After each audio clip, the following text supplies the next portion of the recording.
All right. Welcome, everyone. My name is Rachel Morgan, and on behalf of the Nebraska Arts Council, I'd like to welcome you to this panel meeting. We have convened to review applications in the Arts Project Grant category. Decisions made by this panel will determine the funding for all applications. They will be reviewed at the Nebraska Arts Council at the next meeting, which will convene on June 9th of 2026. I'd like for each of our panelists to introduce yourselves to one another and to those listening in, and I'll call on you one by one. Clay. Hi, everyone. My name is Clay Blackman, a retired music educator of 38 years. Thank you. Candace? Hi, I'm Candace Jorgensen. I'm the Director of Programming at the Omaha Conservatory of Music and a cellist. Josh? Josh Kearney, Director of Bands, Associate Professor of Music at the University of Nebraska at Omaha, where I have been for 11 years. And Samantha. Good morning, everyone. My name is Samantha Wolf. I am the Performing Arts Manager at the Alabama State Council of the Arts, and my grant portfolio here includes music.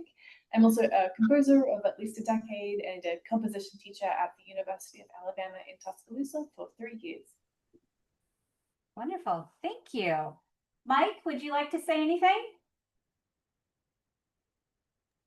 Caught me up short there. Yeah, good morning, everybody, and thank you very much for your work on these projects that you've presented. I hope that you enjoy the panel process today.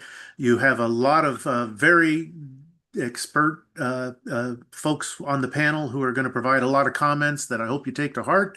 They have a wealth of information and expertise, and I'm sure that you'll get a lot out of what they tell you. I'll take this opportunity to thank Rachel for stepping in. Our chair, Jean Salerno, ran into some family issues that took her away, and I appreciate you stepping in. Elizabeth, thank you for putting the panel together, and the staff for your support as always. I just want to say a couple of things, and that is that as always, we encourage you to reach out to your local representatives in your city, your state, and at the national level as well. Let them know about what you're doing, the importance of public funding for the work that you do. And after today, we will know the candidates for the coming year. And I encourage you to reach out to them while they're still candidates. That's when they'll be listening the most this summer. Invite them to your projects, invite them to the coffee shop, get to know them, let them get to know you and the work that you do. And again, the importance of that work for your community, for your arts, and for that infrastructure that the arts provide for your community. If you have any questions about the best ways to go about that, please reach out to us. We're always glad to talk to you about that, or our good friends at Nebraskans for the Arts. With that, I'll be listening in. I can't wait to hear what they say about your applications. Thanks all. Thank you, Mike. So just a reminder for those listening in, the reviewers have read and reviewed the applications prior to this panel and have scored them according to the rubric that was linked in the application. Applicants are encouraged to listen to the reviews, but will not be able to interact with the panelists. Written minutes will be provided for all applicants. Award notices will be sent after the Nebraska Arts Council board meeting in June. The Nebraska Arts Council staff are here to answer any questions for applicants before the applications are submitted, but they are not a part of the panel discussion. This conversation is for the panelists and staff who are here to clarify questions about the process. The way the reviews will work today is that Elizabeth will provide a brief synopsis of each application, and I'll then call on the panelists one by one for comments in this order: primary reviewer, then secondary reviewer, and then the remaining reviewers one at a time. With that, we will proceed with the first application, which is the Capital Jazz Society. Elizabeth, I'll hand it over to you. Hello. Our first application is from the Capital Jazz Society. They are requesting funding to pay for artists who will perform Monday evenings at their Monday night big band events during July through December 2026. The musicians in the Monday night big band vary each week and include many of the top professional jazz musicians in the region. Wonderful. Thank you, Elizabeth. And we'll now start with our primary reviewer, which is Josh. All right, good morning. I had the pleasure of serving as the primary reviewer for this application. It was also the first application I scored, so I went back to it at the very end after reviewing all of them to contextualize it among all of my scores. And once I'd had an opportunity to review everything and get into a rhythm. So it was a really wonderful program. As far as artistic quality goes, I'm just going to go through each of the categories there and just speak a little bit. The directors are prominent jazz artists within the state, region, and nation. There is not much descriptive information regarding the past performers and materials, so it's hard to get a trajectory of how the event has gone and how it plans to proceed. And as far as the way the artists are selected, the only thing I could find about it was that the next series is being assembled based on quality, variety, cost, and availability. There was something mentioned about people not being able to schedule too far in advance, and that's actually been a help to the event. I did notice that. It appears there are several components to this application. There's the Monday Night Big Band, which the applicant does a really great job discussing historically why those are important and how this particular big band fits into that. But there wasn't a lot of information about the small group series. It appears that's another portion of this, and that artists would be selected individually for that. It would be helpful to learn more about that application process, how those people are selected and identified. As far as its relationship to the community, there was explicit information regarding the artists and the community, or that there were community members as part of it. But the only real way I was able to establish the need for this, or that the community values this, is a statement, quote, regular live jazz opportunity, that the event provides, quote, regular live jazz opportunities where artists can exercise creative freedom without any musical restraints or convictions. So what I pulled from that is that that is one of the only opportunities where open style music is available. So more on that information would be very helpful. I did note, and I think this is wonderful, in addition to the professional musicians we hire to perform, many local jazz students gain experience by sitting in with the band on a regular basis. So that was just something that I noted there. Moving on to the next category, planning and evaluation. I'll pull up my notes here. The primary goal that I have noted, to produce free quality live jazz performances and to provide opportunities for local professional, student, and amateur jazz musicians to perform and learn from one another. So that appears to be measurable by just the fact that it's happening. Did it happen or did it not happen? So it appears to be cleared in line with the project description. There isn't much evidence of effective evaluation afterwards, aside from just did it happen or did it not happen. One of the other goals that was mentioned was we expect musicians to become more comfortable and proficient, and that seems like one that might be more challenging to evaluate without some sort of explicit evaluation tool. Let's see. There is some qualitative evaluation discussion with some of the artists and people as part of the event talking, but maybe some more explicit evaluation would be helpful. Feedback on social media pages appears to be taken into consideration. And I had a question about, is this feedback solicited through a formal tool or just comments on posts. The budget seems workable, but could benefit from further itemization, I think. Something else I noted is how are musicians added to the call lists? Important to make sure it doesn't just become a closed loop of people that are known in that particular community or affiliated with this arts management program. I did see one other group that was mentioned as part of this, and there wasn't any explanation. It was called the Lincoln Jazz Series groups as a group of people that would be contacted. I'm not really sure what that is. Moving on to outreach and engagement. It's really encouraging to see that the events are free of charge and that there's some real thought to the elderly and accessibility since the venue is a restaurant. I'm sure that's, part of being a restaurant. The fact that it is in a restaurant, does not necessarily make it open to everyone because some people might not necessarily have the availability of discretionary funds to go out to eat. If there are drink or food minimums that must be purchased, if there are students here, making sure that their family members can come and watch if that's something that is valued for this. It is a new location, so I understand that they're probably trying to figure out what it's going to look like moving forward.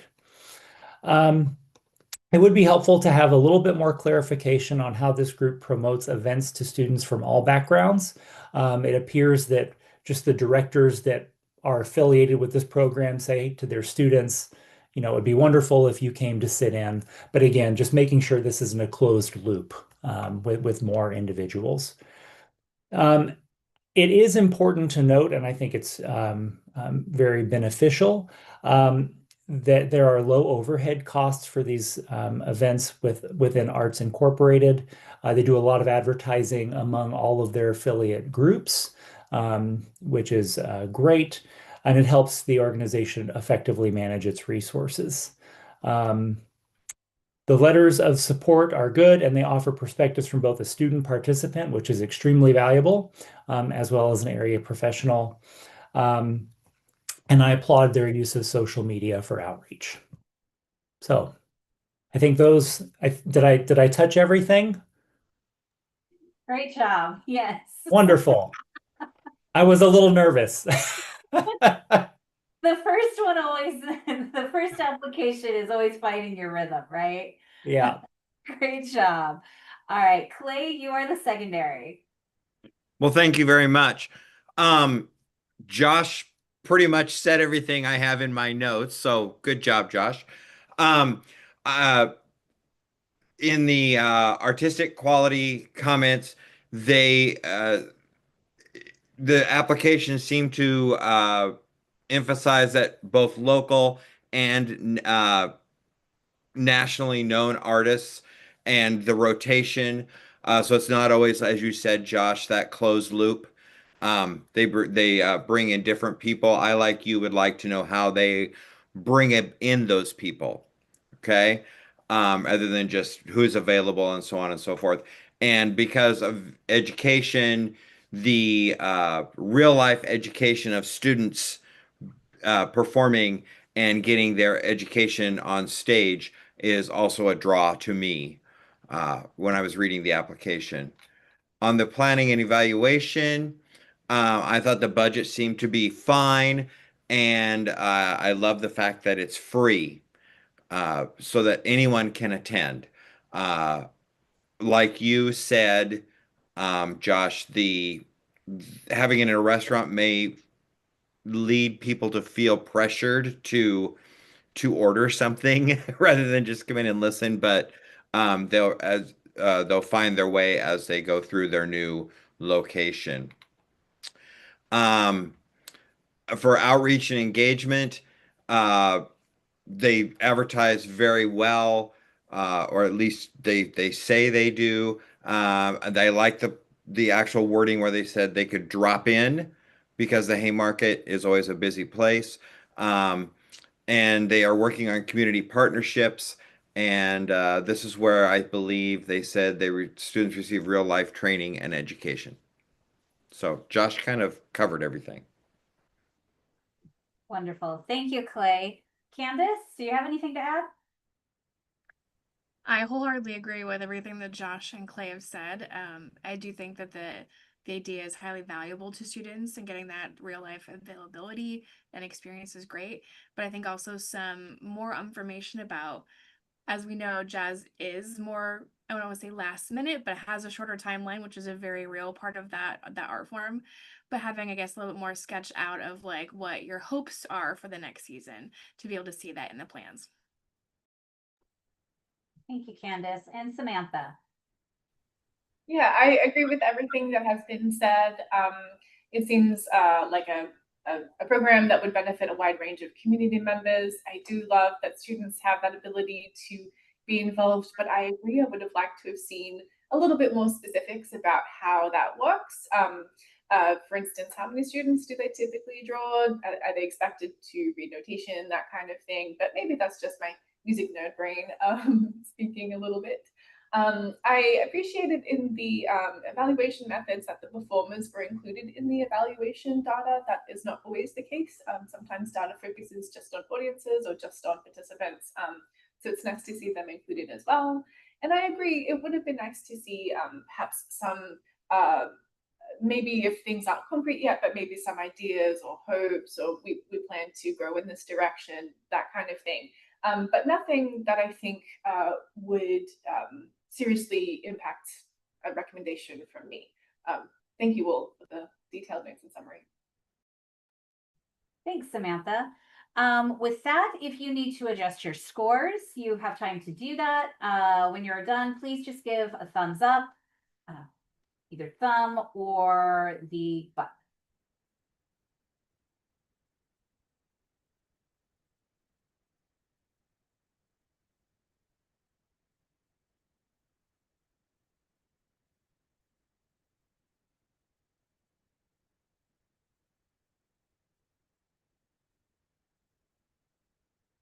All right, thank you. I see everyone is done, so we'll move on to our next application. Elizabeth? Our next application is from College Park for the Grand Island Music Series from July through December 2026. There will be 3 indoor concerts at College Park and 3 outdoor concerts at the Stir Museum.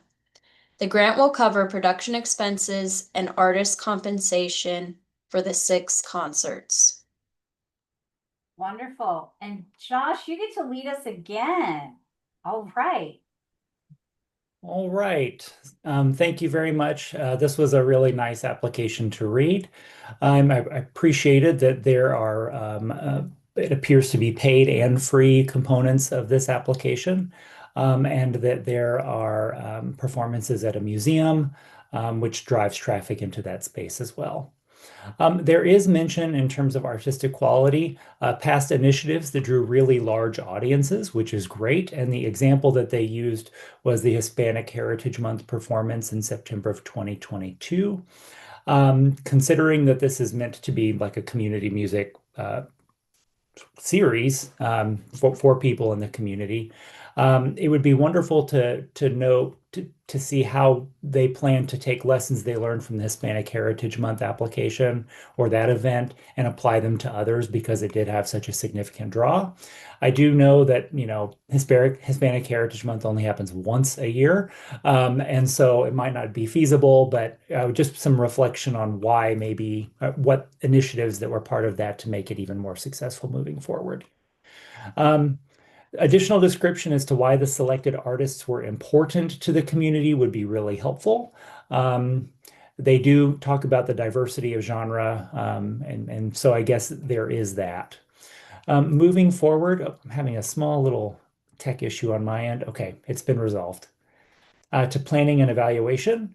It appears to serve a lot of people in the community. I made a note that further itemization in the budget could be helpful. There's just a bucket, or not a bucket, a indoor artist 2 for $1,300. Just a general label.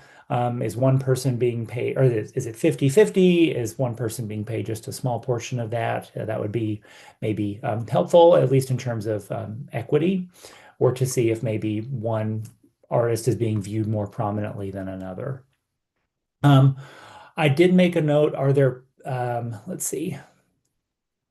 They mention note of questionnaires to be distributed. And for these large events, are these paper questionnaires that are being distributed to everyone, or are these electronic things, and how are those being distributed? There weren't really any metrics that I recall. All of this is again under the umbrella of it's a lot of information, and I hope I didn't miss something or make a mistake. And so I look forward to the discussion that happens after this. Are there paper flyers for all the audience members? More detail on that would be really helpful as they evaluate the event as it's happening, as well as for future events. For outreach and engagement, the large audiences and accessibility to music are both commendable. I did note that they did say that there would be something for everyone. Maybe some more detail on what everyone specifically means. I suspect the community does really appreciate the programming. There is cross-marketing through billboard, print, electronic mediums, which is really helpful.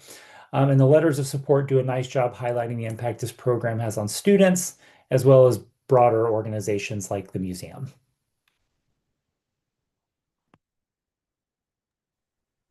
Great. Thank you, Josh. Samantha, you are secondary.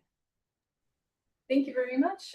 Yeah, I agree with pretty much everything that Joshua brought up. I also greatly appreciated that this application included a mix of ticketed events and free events to maximize financial accessibility for the community, but to balance that with the financial needs of the program and being able to support artists.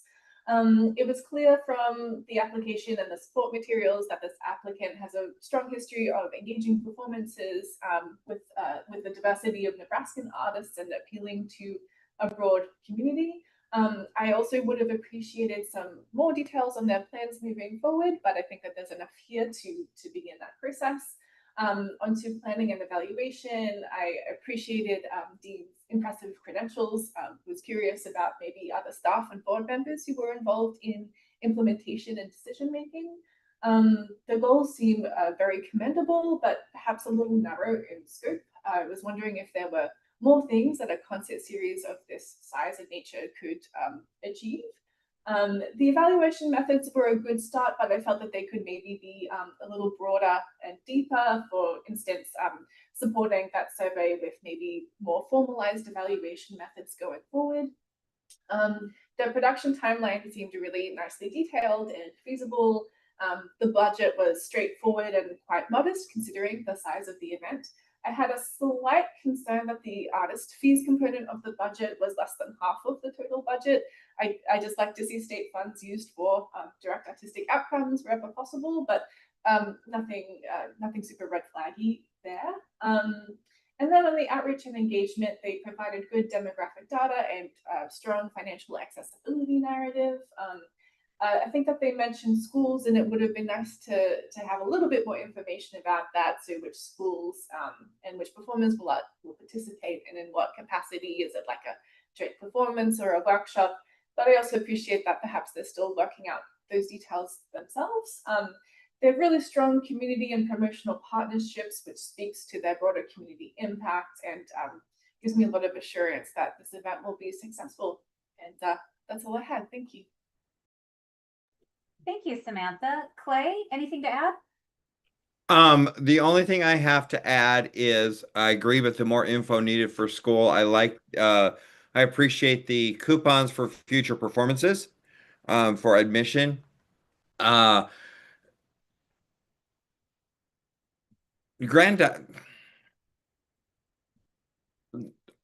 question if they're going to be able to get people out to Stuhr Museum, because Stuhr Museum is not located in Grand Island proper. It's closer to the interstate. Other than that, that's all I have. Great. Thank you, Clay. And Candace.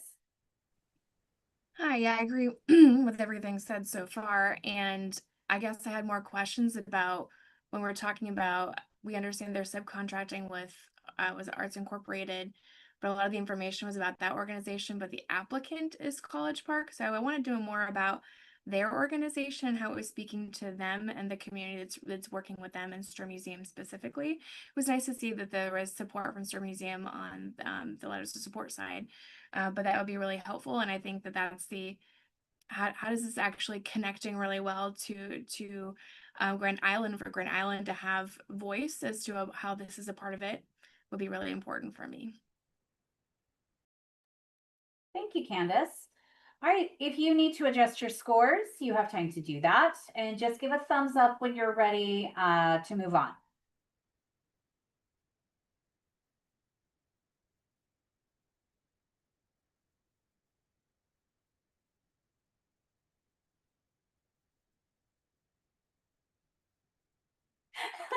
Candace, that's so funny. Who knew that's what that did? I thought I'd give you 1 thumbs up, but I gave you 30. Sorry. That's a lot. Love it. All right. I see everyone is ready. So Elizabeth, I'll hand it over to you. Joshua's not ready. Josh Oh. isn't ready. There we go. Sorry. I got really excited by all the thumbs up Candace gave me. Thanks for watching out, Jennifer. Our next application is from the Front Porch Foundation for their 2026 Porch Jam Festival held on September 13th. Porch Jam is a walkable festival that features folk and roots music in the South Salt Creek neighborhood of Lincoln.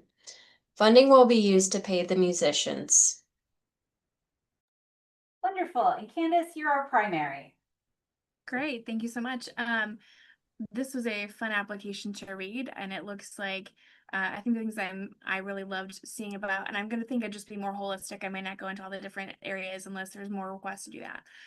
But I think that I really love that it is coming from the community and people that are living and working in the community that have said, I see something that's important, and they have actually a proof of concept. They've done this before, which is great. I appreciate that they have made adjustments to what they have learned maybe has worked well and what hasn't worked well in the past. So being able to say they're adding the golf carts as a part of the mobility for everybody is really appreciative. I like seeing that there are businesses and coming across using arts as an economic driver is, I think, a really valuable thing for all communities. So watching them do that in all the different ways of from them coming together and doing it themselves, but also involving not just donations, but also interactions and volunteers from the different organizations that are in that specific community are really exciting. Some of the questions I had, I again, nothing that would make me excited to say yes of this should be, pursued. But I'd love to know a little bit more about what it looks like for people that are not in the neighborhood to actually be participating, because it looks like they might want more participation than just that surrounding community. So I would love to know, as I can imagine, especially that part of Lincoln, of like, what does parking look like and how is that, are those logistics kind of worked on? I'm excited to see how they are involving things that are giving back to the community in multiple different ways, of the food pantry and looking at scholarship fundraising and how that community is supporting one another. That's great. The promotional timeline seems fast, but also if that's been working, then I guess there's no real concerns for me on that side. And I'm excited to kind of see how their educational focus will grow throughout the years and be a little more solidified.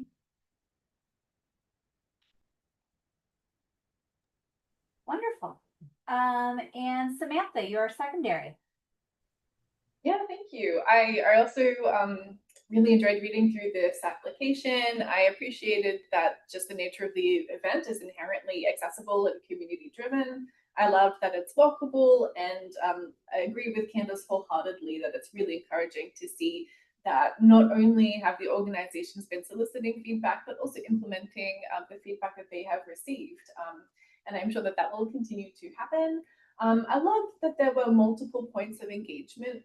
So not only walking through and observing these performances, but also I love that there's a boys and girls club band and a middle school that are involved in the performances too. And I love that there is a public mural that is being painted as part of this event.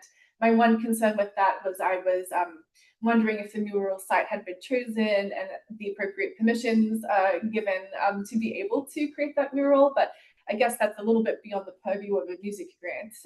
So I wouldn't necessarily not recommend funding based on that small detail. I love that the organization seem embedded in the community. They did provide some marketing work samples. It might have also been nice to see more of, say, a past event, considering that there has been several iterations of this now, maybe a quick video, a recording, or something about the on-the-ground experience for performers and audience members would have been nice to support that as well. I would have liked to have seen more metrics in their goals and evaluation methods, and that's actually something that we'll probably be saying a lot about a few of our applicants today. The action plan looks feasible, but may have benefited from more details and a clear task delegation. The budget also seemed feasible. The outreach and engagement seemed very strong. The fact that it's free and walkable already removes so many barriers for accessibility. I noted the golf carts as well. That's a wonderful improvement.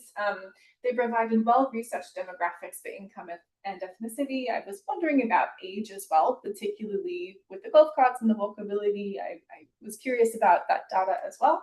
And they have a really solid promotional plan, especially with local media partners, and a wonderful range of community and sponsors that shows clear community buy-in. So yeah, good project overall, I thought. Wonderful. Thank you, Samantha. Clay? I like that Candace brought up the fact about parking because that is a concern. I would also wonder about security. I don't recall seeing anything in the application for that. And how are they going to promote to other areas of Lincoln to get people to attend in their neighborhood? But I think it's an admirable way to bring the neighborhood together. Wonderful. Thank you. And Josh? I just have a couple of things to note, and they've already been alluded to very briefly, I think. They're taking into account past surveys, in particular, paying the artists more. I think valuing the artists at an increased level is very helpful. I did note that there wasn't a lot of diversity in the photographs of the event of people that were attending. And so, to tag on to what several of the other reviewers have said, anything they could do to increase the audiences outside of that neighborhood might be helpful. Great. Thank you. All right. If you need to adjust your scores, you have time to do that. And again, just give us a thumbs up when you're ready.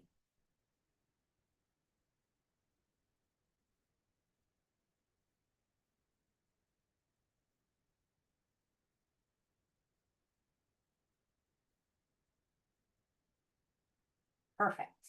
All right. And with that, I'll hand it over to Elizabeth.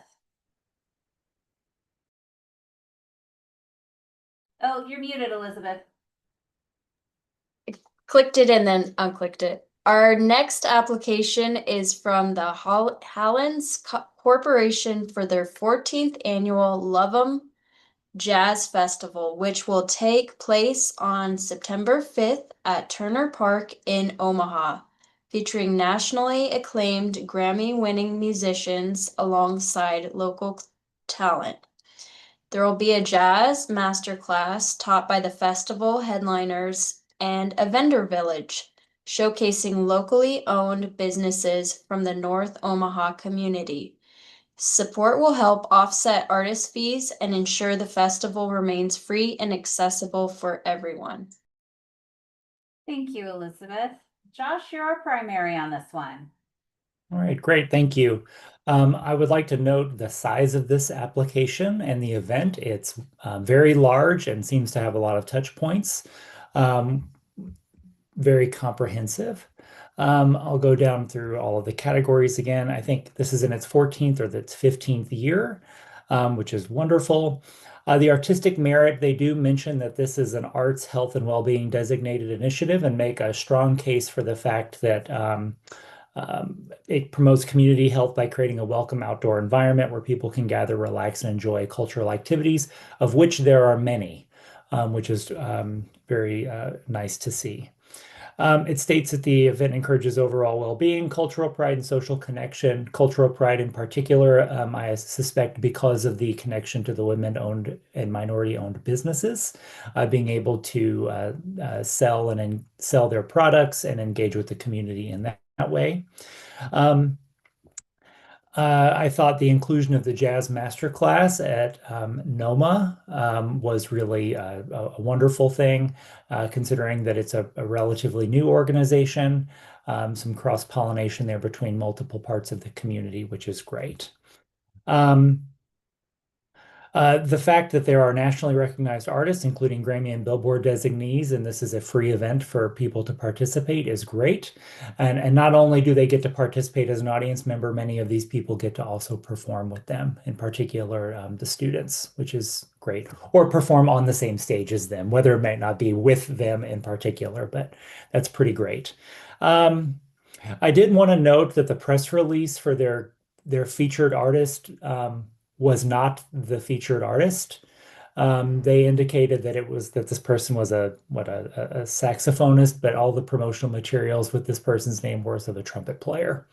So, and I'm not even sure who that was. So that actually was a little concerning to see that, considering the size and prominence of this event. I suspect maybe a volunteer might not have, it was a volunteer, I suspect. That happened. There were some typos in the application too.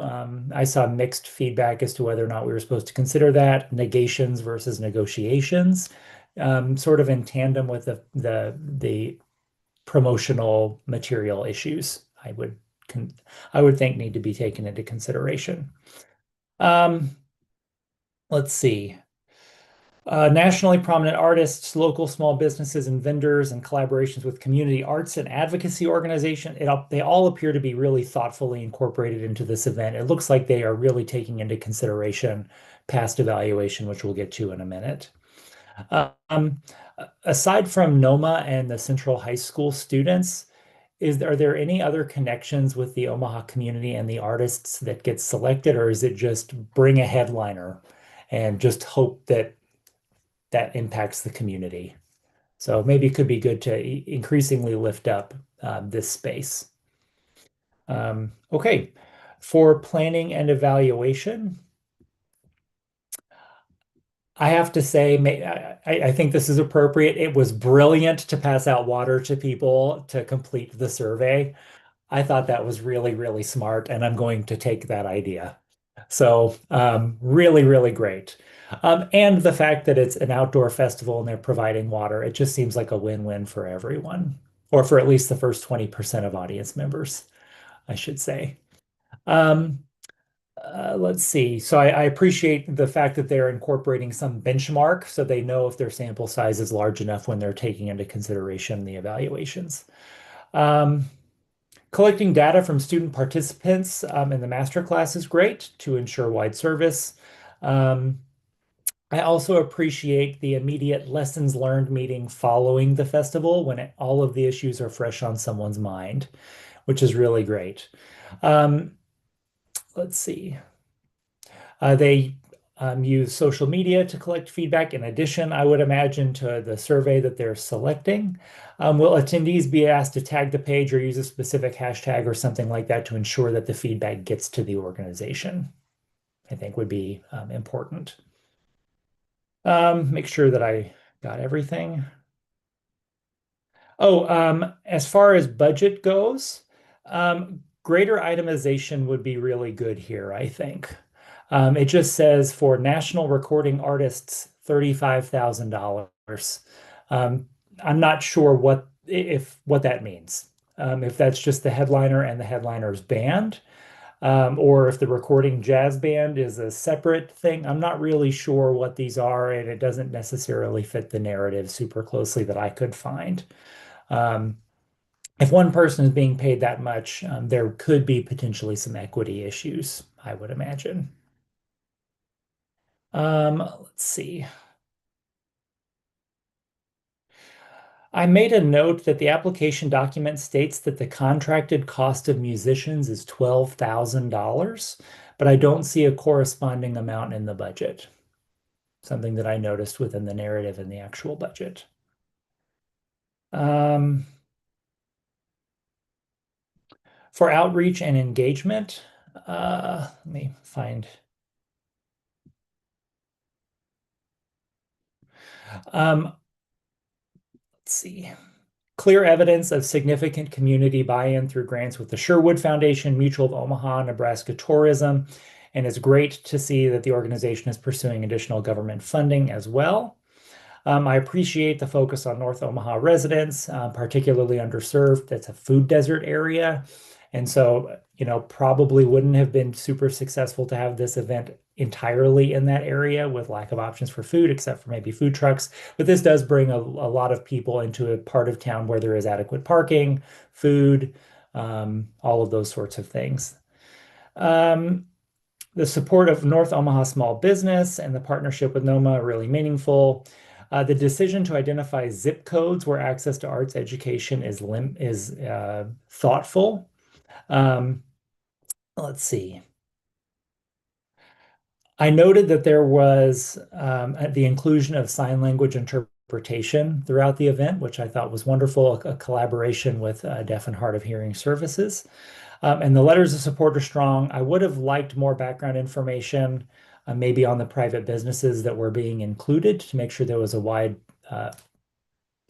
group of them. I know there are also some really impactful nonprofits in that area. I wonder if they're being included in this as well.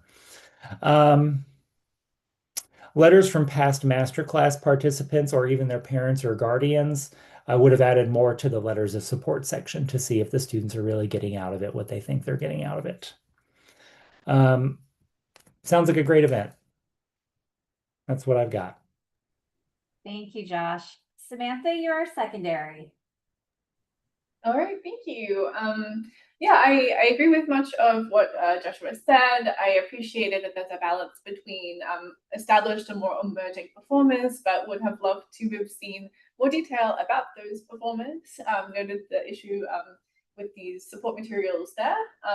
And considering the date is not that far into the future and the budget is pretty sizable, I think we're probably at the point in the process in which they can provide that information about the artists confirmed or anticipated. So it would have been nice to see that. I love that the event is free not only for audiences, but also for local vendors. I haven't seen a lot of events that are that accessible to vendors. So I noted and appreciated that. And I feel that demonstrates the applicant's support for those local small businesses, community partners. I loved the collaboration with the local high school, the deaf and blind communities, and with the Omaha Conservatory. I thought that they're bringing those organizations into the fold, and that it shows a strong potential for ongoing impact beyond the event itself. For planning and evaluation, the staff seem qualified to run the event, and it's been going on for a few years, which is great.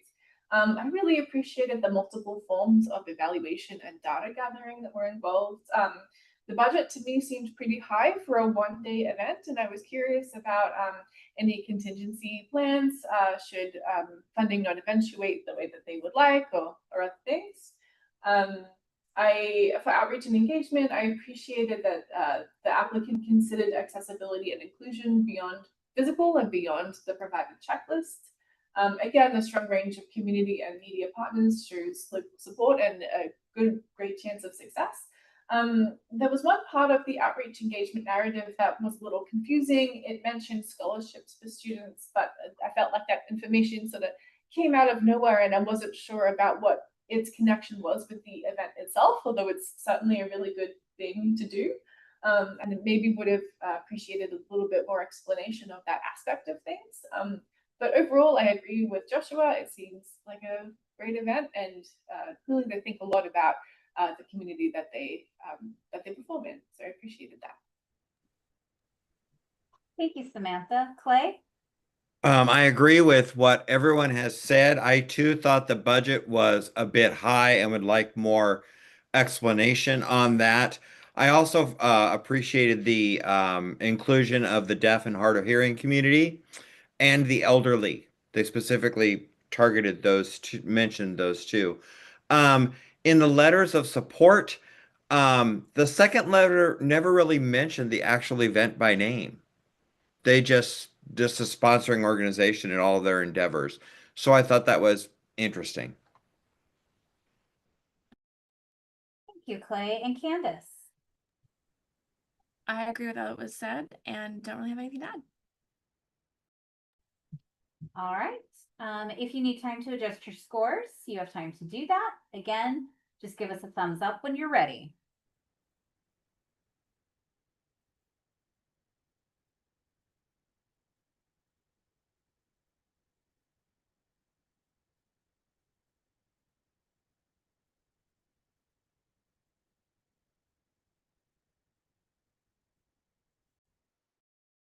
Great. I think that's everyone.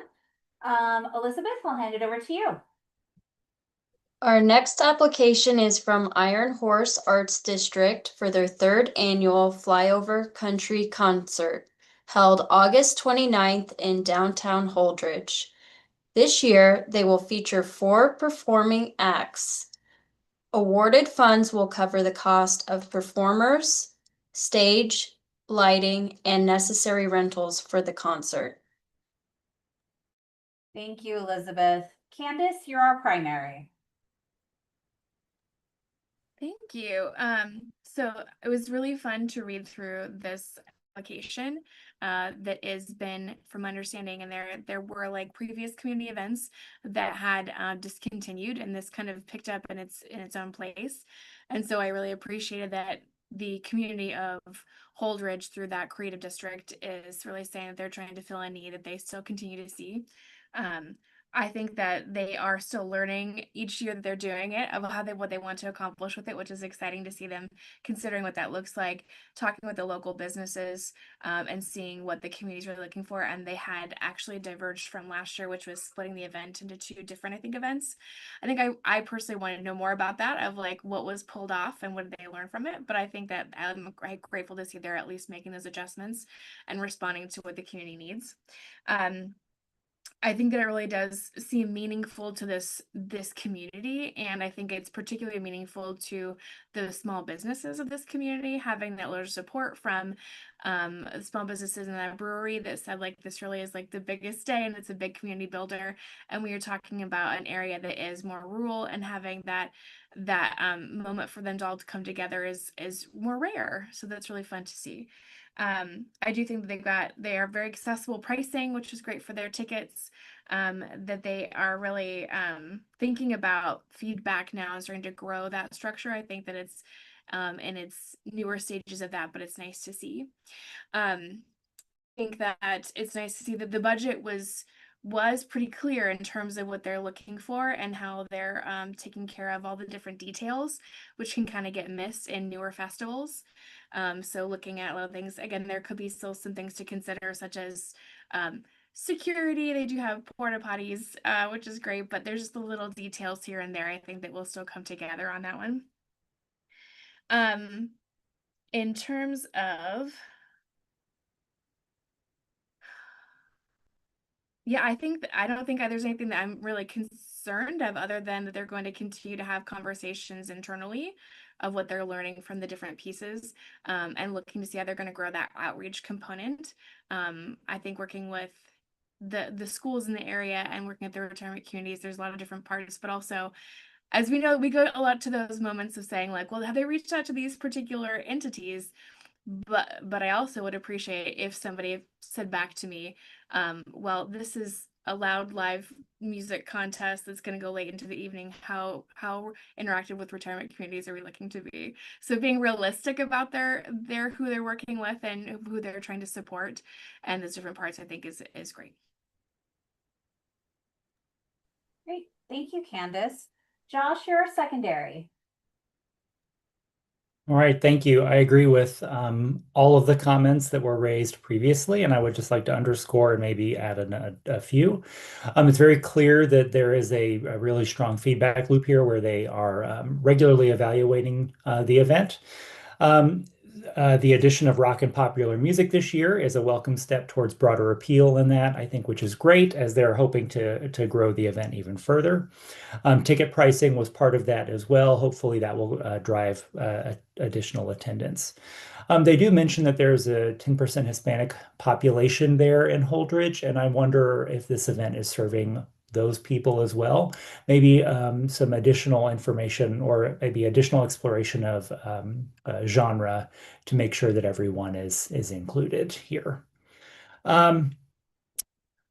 Let's see. Artist biographies were provided for everyone except for Tyler Griffith, which, was just something to take note of, and I'll bring him up in just a moment. Let's see. And that moment is now, I guess. That was my next bullet. There is in the budget, a significant pay disparity between Tyler Griffith and everyone else. So that was something to note. So he's not really included in the biography, and his pay is significantly smaller. Maybe, I don't know what the pay includes for all of these people, if it also includes travel and mileage. Maybe this person is already in town for something else, but maybe some more explanation could be helpful there. I'm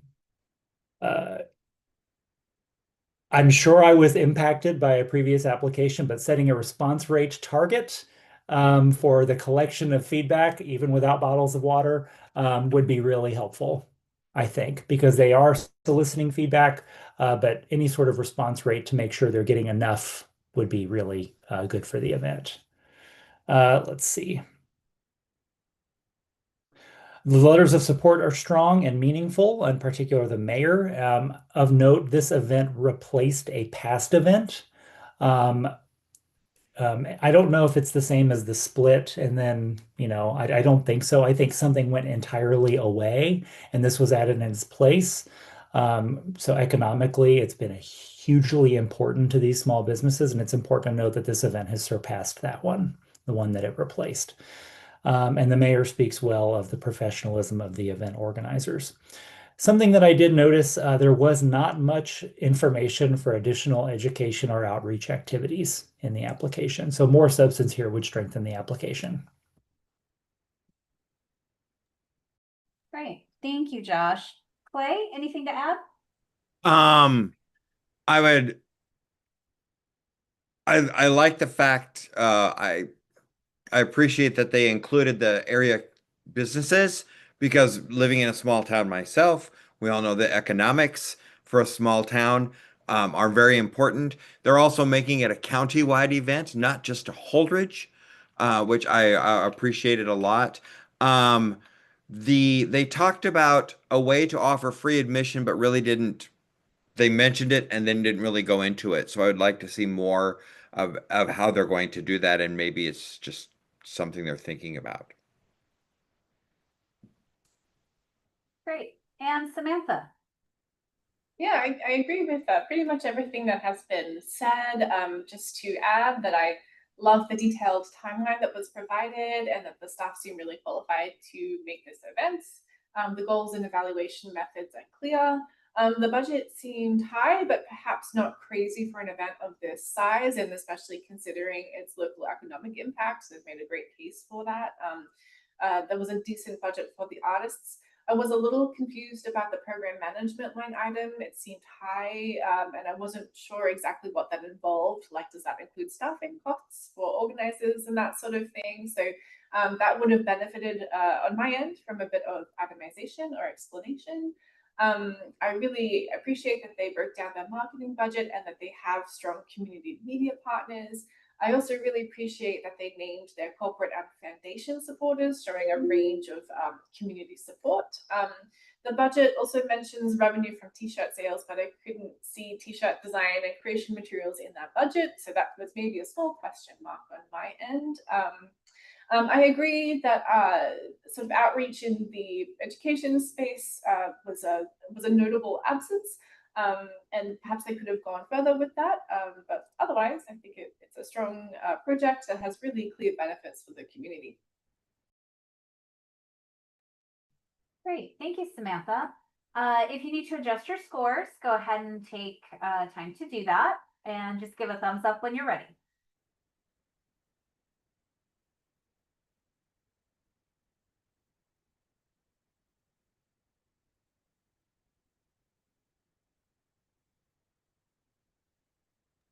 That's everybody. Oh, sorry. I missed Samantha. Sorry about that. Thank you, Jennifer. Let's go ahead and take a little break. We've been at it for about an hour. It's 10:25, so we'll come back at 10:30. All right.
Okay, Josh Brown, are you back as well?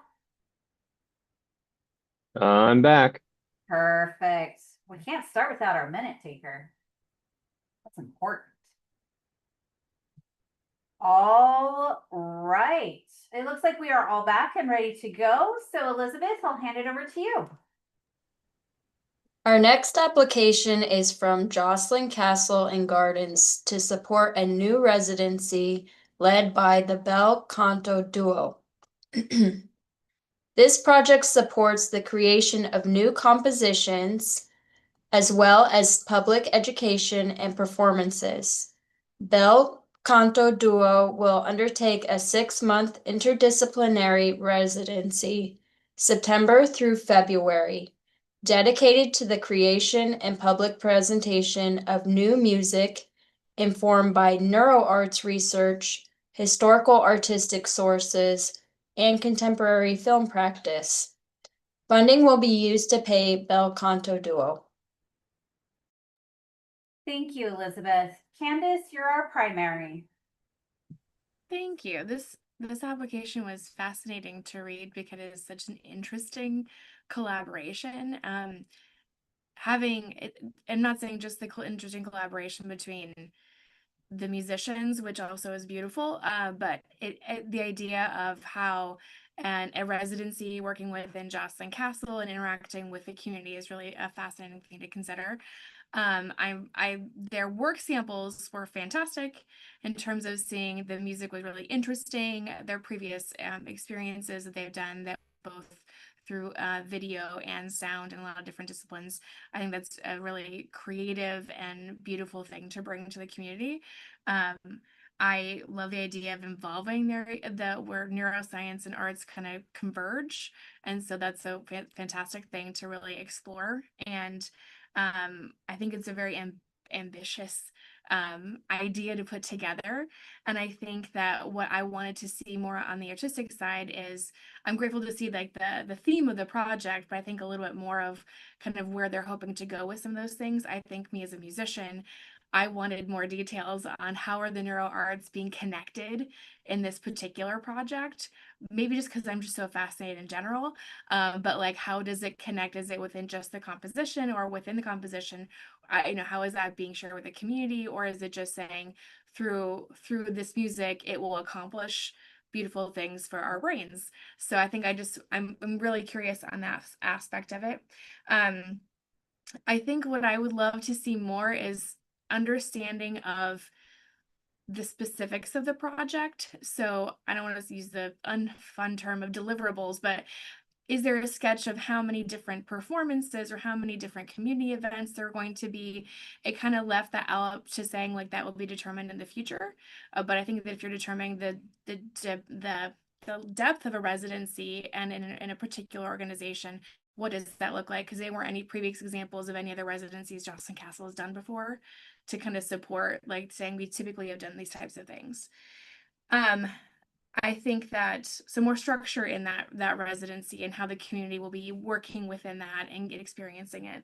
I think that there isn't a lot of specific measurable outcomes to really pull from or goals for audience sizes, or because there is that lack of structure. Again, I like the idea of their neuro arts. I just want some more detail.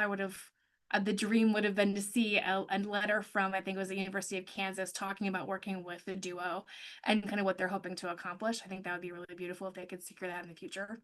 It feels lovely and kind of ethereal because there's just a little bit lack of planning that's being communicated within the application itself.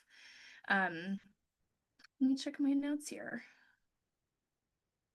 The other thing that I was seeing is that, they're very community-based with Jocelyn Castle, and I think they did a great job describing how community-based they are, almost to a challenging point of they described all their different partnerships, but not specifically how it was going to work within this duo. So I think I would have loved to see all those great partnerships and events and the ways they get feedback, but actually have that applied to how that would have been interacting with the duo itself. So I have a lot of high confidence for Jocelyn Castle programming based on the application. I just don't have any understanding of how it would actually apply to this particular project. So I just have a few concerns on that side and the like executability of it. But I'm hopeful. Great. Thank you, Candace. Clay? Thank you. I agree a lot with what Candace said. Many of the aspects, many of the points she made. Um, Under the planning and evaluation, there seems to be a lot of community partnerships and community involvement, but I agree with Candace, the evaluation process needs more explanation. There's questions they would ask, but we don't know what the process is of getting the evaluation and the answers to those questions. Um, there are lots of other things under the outreach and engagement. There's lots of other things happening in the creative district that they listed in the application, but none that I felt were directly related to this project and how they might tie those together. And then I noted that one of the support letters had the group name listed incorrectly. That's what I had. Thank you, Clay. Josh, anything to add? I made that same note, Clay. Um, the only thing that I wanted to add was the neuro arts and music and medicine in Omaha is a particularly robust community. Maybe not neuro arts specifically, but music and medicine. This might be my UNO connection. So there is certainly a built-in audience there if they get tapped into. So hopefully that will be a pretty significantly attended. Wonderful. Thank you. And Samantha? Thank you. Thank you, Joshua, for that explanation of the neuro arts, because that was mentioned a few times in the application, and I was so confused because there was no explanation of actually what that was and what specifically that they were doing in that space and how that was relevant to the community. So thank you for explaining. As someone who's not in this state, I think I would have benefited from a little bit more explanation. I had many similar comments, but just to add a few things that I found confusing and concerning. So there were a lot of activities put into their residency, but it was difficult for me to kind of assess a through line and particularly connect it to those health outcomes. I was really curious about UKMC's involvement because that was mentioned but not expanded upon at all. And I was really excited to potentially see more and disappointed that it wasn't elaborated more. It says that the musicians are based in Nebraska and seem to have a strong history of doing good work there, but otherwise the artistic benefits and community benefits to Nebraska was maybe a little bit vague. Their evaluation methods seem to be focused on the venue and a neighborhood and business association, but I was curious that I don't think I saw any audience or artist or participant feedback, and that there didn't seem to be a mechanism for sharing feedback anonymously, which I would have liked to see. A lot of questions seem to be answered in the planning document that they uploaded, but there was mention of a student workshop that in that document that wasn't mentioned anywhere else, and I would have loved to have seen more information on that. What I suspect may have happened was the planning document was either done earlier or later than this application, and so there were some inconsistencies between the two that really could have been cleared up. The budget was clear, but left me with some questions. So it says guest artist honorarium, but that doesn't seem to include performance and recording fees, which are a separate line item. I was wondering if those were separate people, like perhaps if it covers recording engineers, for example. Yeah, and I was also concerned that the creative workshops and lectures don't seem to be free. So I was curious how much those tickets are and how many people they might reasonably expect to attend. I was curious also about whether donations and grants would be sourced from. Then just going on the outreach and engagement, they provided really good demographic data. I agree with what has been said that the outreach methods focus on the broader venue programming, but I really would have loved to have seen more about what's included with this particular project, especially because they do seem like they're trying to do a lot of work in this space. So it was a missed opportunity, I think, to make that more explicit. And I noted about the letter of support. So there were 2 letters of support provided, and only one seemed actually useful because it was 5 years old and seemed to be addressing a different ensemble or perhaps a different iteration of this ensemble. And again, a missed opportunity, I think, to see something from the neuro arts community or from the medical center about the nature of that collaboration. I guess I was just really excited to see more information and was disappointed that it didn't eventuate in this application. Thank you, Samantha.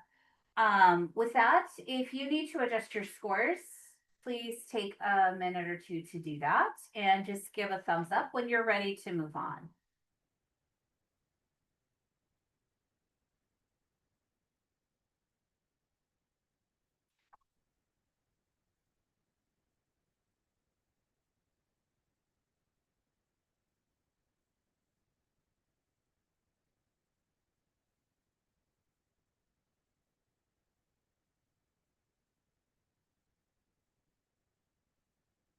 That is everybody.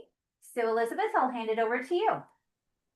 Our next application is from the Kimball Concert Association. The Kimball Concert Association is celebrating their 51st year. This application is requesting funding to pay for artists to perform for the fall of 2026. Thank you, Elizabeth. Josh, you are our primary. All right. Thank you very much. This was a fun application to read because considering it's for a community that looks very different than my own. So it was wonderful to recalibrate and see what this community is doing to integrate arts programming into their spaces. Let me just pull up my notes here. I thought the acts that they are selecting seemed to be a great fit for the community. There's good variety. And it appears that they're really trying to apply to create programming that would apply to a significant range of ages. It really does seem like they're trying to bring everyone in the entire town into this space for each of these events. And so the breadth of style and act, I think, is appropriate and really well thought out. Let's see. The artists seem to be extremely qualified with professional training or comparable experience. Was able to read their press releases. Let's see. It's encouraging to see that the organization acknowledges the void in arts programming, which means it's clearly important to them and that they're trying to resolve that issue. They understand the challenge of serving in a small population with a significant elderly population that's significantly isolated. They pretty much use every single tool at their disposal to try and communicate the event up to and including, it appears, their town's emergency messaging system, their town notification system. I wasn't sure what that was, but good for them for doing everything they possibly can to let people know this exists, up to and including even providing rides, which I think is great. Accessibility appears to be extremely important to them. With the inclusion of free or discounted bus travel, restaurant discounts before and after the event to encourage people to utilize the town spaces. And the application also mentions growth in attendance from one year to the next, even though they do mention that the population is not getting larger. So that's, I hate to say it's encouraging that the population is not getting larger. That's not what I'm trying to say, but it's encouraging that it appears to be a greater number of people participating from year to year, which is good. Maybe it's because they're using every single method of contacting people. Planning and evaluation. A good goal is to work towards community participation and involvement. Like I said, they're trying to involve everyone that I could possibly think of in this event. The evaluation, they're doing concert attendance counts, numbers of tickets sold, and exit surveys. I'm not really sure how the exit survey, what they look like or how they are collected. Could be good to set a challenge goal to collect the surveys to make sure they're serving a large number of people. Clear evidence of work to identify the entirety of the town population. They even mentioned the temporary workers stationed in the community and making sure that they are included.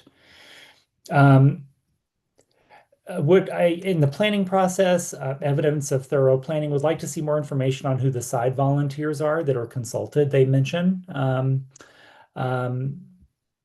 And it does appear that there is significant community support for this. They do mention in their budget 100% of the funding is to pay for the contracted artists. I do have a question about advertising and marketing. That's a $3,000 marketing and publicity budget. They do mention $1,000 for advertising and then local media, tickets, and brochures. I wonder what the advertising line item is as it relates to these other things, because it appears that there's print and broadcast media as other further itemizations below it. So I'm wondering what the $1,000 advertising fee is. Let's see. The goals around community participation are good. They have multiple ways of trying of ticket. They have multiple methodologies for tickets. There's subscription purchases and individual ticket sales. Let's see. It is great to see additional support coming from local Keno revenue, which one of the letters of support mentions. A few questions worth clarifying. Again, the $1,000 line item from marketing and what the admin costs cover. Are the project managers being compensated? For outreach and engagement, I have nothing to add. I think I've spoken to that already.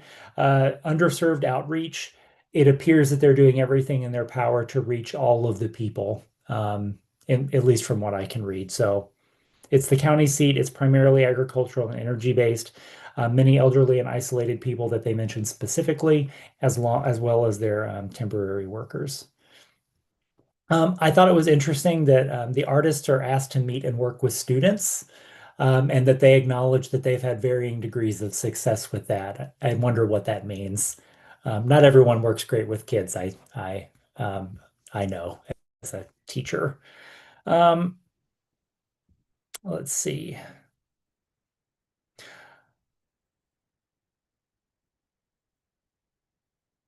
That's all I have. Great, thank you, Josh. Candace, you are secondary. Josh, you're so thorough. You make my job so easy. I agree with all the things said, and I think, yeah, short of going and picking up every person in town, I don't know how else they could possibly get everybody at this show, which is such a beautiful thing to see. They really are building something that's important to a smaller community with an aging population, which is a real challenge. I think they did a great job of trying to select artists that speak really well to that. I think that would be the curiosity of the future, because I think us as artists, we're always thinking about the next and how do we do this better, and what's the next wonderful thing of how do we include things that might keep a younger population also engaged in some of it. But again, if that's not the purpose of this, that's still totally fine, right? Working with families, working with the people that are there, it's really important. I do think, yeah, the budgeting does make sense. I think you could give a little more detail on some of it, but also when it comes to local advertising, that can be a real smattering of which newsletters you're promoting and different things, and what newspapers are still available and how often those are running. I think that is a curiosity of mine. I agree with the outreach. It's great to see that what I appreciated was saying they have long-term connections with the school and with the teacher. And so when those opportunities do arise with an artist that is open to working with kids or any other available options, I think they're trying to take advantage of that. But having worked with different organizations and artists that, even if they said they were open to working with kids, you don't necessarily always have that great pathway with that. So saying that they're going to try to leave that door open and that they have the connection to easily execute that if it's available is really appreciated, rather than just saying like, we don't really know. So I'm really happy that they gave us a pathway of saying we have been thinking about this, and when we can do it, we're going to do it. I just think it's not only lovely but really practical for that entire entity of Kimball. So I think it's great. Thank you, Candace. Clay?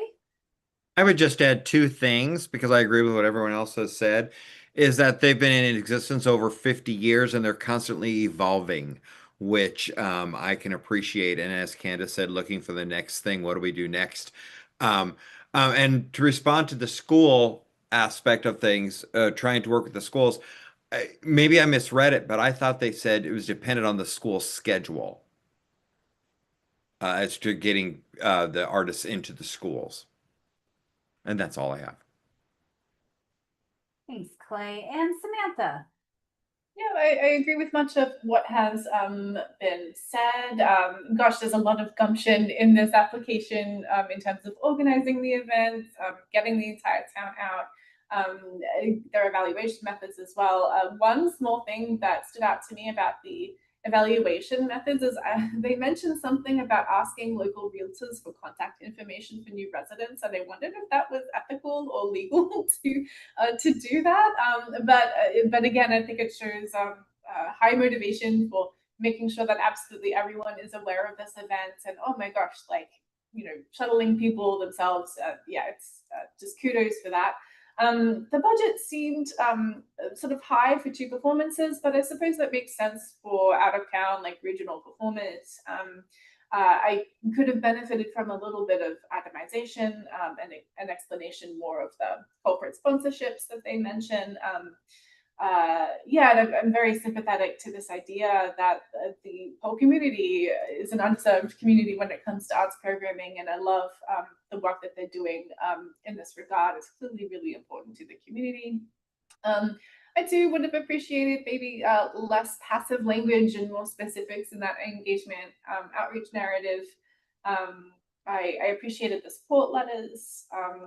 Yeah, I think it's really clear that this is an important event for the community, and it's a super motivated team to bring it together. Oh, perhaps one other thing I would add is the choice of performers. It's clear that they're choosing things based on appealing to the community, and I think that these will be great. They show great diversity. Perhaps any particular connection to Nebraska or to the community could have been made a little bit more explicit. But aside from that, I think it will be wonderfully appealing to the community. Thank you, Samantha. All right, if you need to adjust your scores, you have time to do so. Just give a thumbs up when you're ready to move on.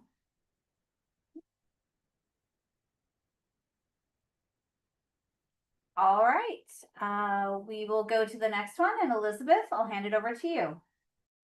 Our next application is from Lincoln Community Foundation. The Lincoln Community Foundation has presented their free weekly summer garden performance series for over 50 years. The music groups perform every Wednesday at noon beginning in July.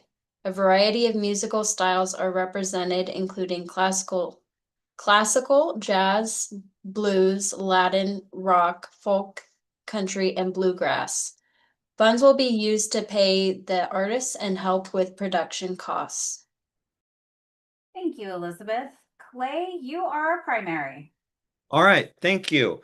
I thought this was a very interesting application to read.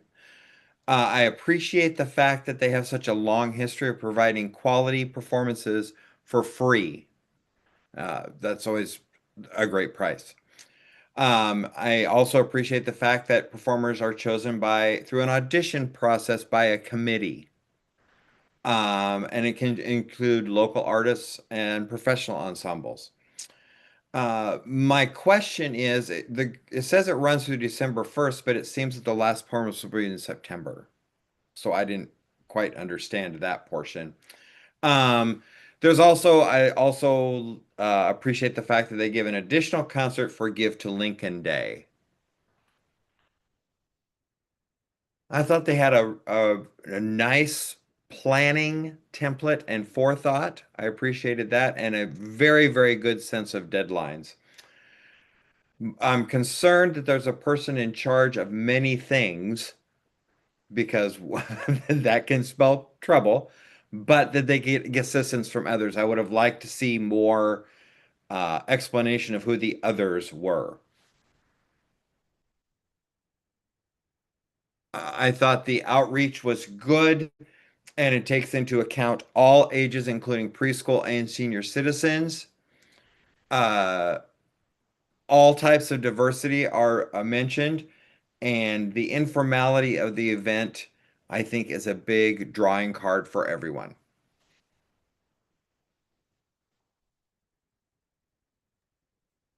Great, thank you, Clay. Candace, you're our secondary. Yeah, I agree with everything that Clay pointed out. I appreciate how wide a variety is happening there. The steel drums, especially, is a really fun thing. And I like that there is a selection process. I did have a question about that of like, it talked about there is a committee that did select, but I didn't know if that was just from their staff side or if they were including rotating community members on that to make sure that the community is having more of a voice of that. So I'd be curious as they're getting that kind of feedback. I do think that I do want more metrics. If this has been going on for 50 years, I'd love to know a little more about maybe audience sizes, or a little bit if they saying a lot of, they're getting feedback. I feel like it's individual conversations, but I'd love to know more about how they know what to plan in the future, and how things are well received. I saw in there that they've stopped having having performance groups. Well, they're focused music now, and they're not doing other kind of performing groups, and they said they stopped inviting groups that had audio tracks and things like that. So I think if they are kind of making those pivots, I'd love to know more about from the community of saying what's driving some of that information. I think that it totally makes sense to have an organization that they're working with on some of those booking things, but I think they just want to know more about that partnership and how it's working, because all the information we got was not about the community organization itself. We got more information about Arts Incorporated than we know about that particular the org that applied for the grant. It's great to hear about the relationships they're building, and that they are having very flexible experiences of that, and all ages are participating. Without having goals or audience feedback goals, I think it's hard to know if they're really accomplishing what they're hoping to accomplish, which was just a little bit vague from my perspective. Yeah, I think that's it. Great, thank you, Candace. Josh, anything to add? Yeah, I have just a couple of things to add. One is that I noticed that the management contracting fee equals the cost that they're paying the musicians. Not necessarily a problem, but you know, it's just worth noting that it's being placed similarly as the artist fees. As far as the idea of the event, let's see. I appreciate that it's in a beautiful outdoor space that's super accessible. They talk about outreach to like daycare groups for people of all ages or disability, that there's plenty of room for people to move around and dance if that is something that they need to do to express themselves. I really enjoy the fact that it is a casual environment, which provides a really great point of entry for people into this kind of music making or in music consuming. Great, thank you. And Samantha. Yeah, I agree with much of what has been said. I appreciated the range of musical genres. Perhaps the connection or relevance specifically to this community in Nebraska could be made a little bit more explicit, but I agree that it will have broad appeal. I really appreciate in the outreach and engagement narrative that the applicant really effectively identified a lot of folks who may not feel welcome at traditional music events, and considered deeply how this event could appeal to them. So people with young children, folks with mobility issues, service animals. Yeah, wonderful to see that community partnerships as well. Great to see that it has been going on for 50 years. I also noted that they had really strong letters of support to back up their claims in the application. Yeah, that's really solid to me. Thank you, Samantha. All right, if you want to adjust your scores, you have time to do that. Just give a thumbs up when you're ready to move on.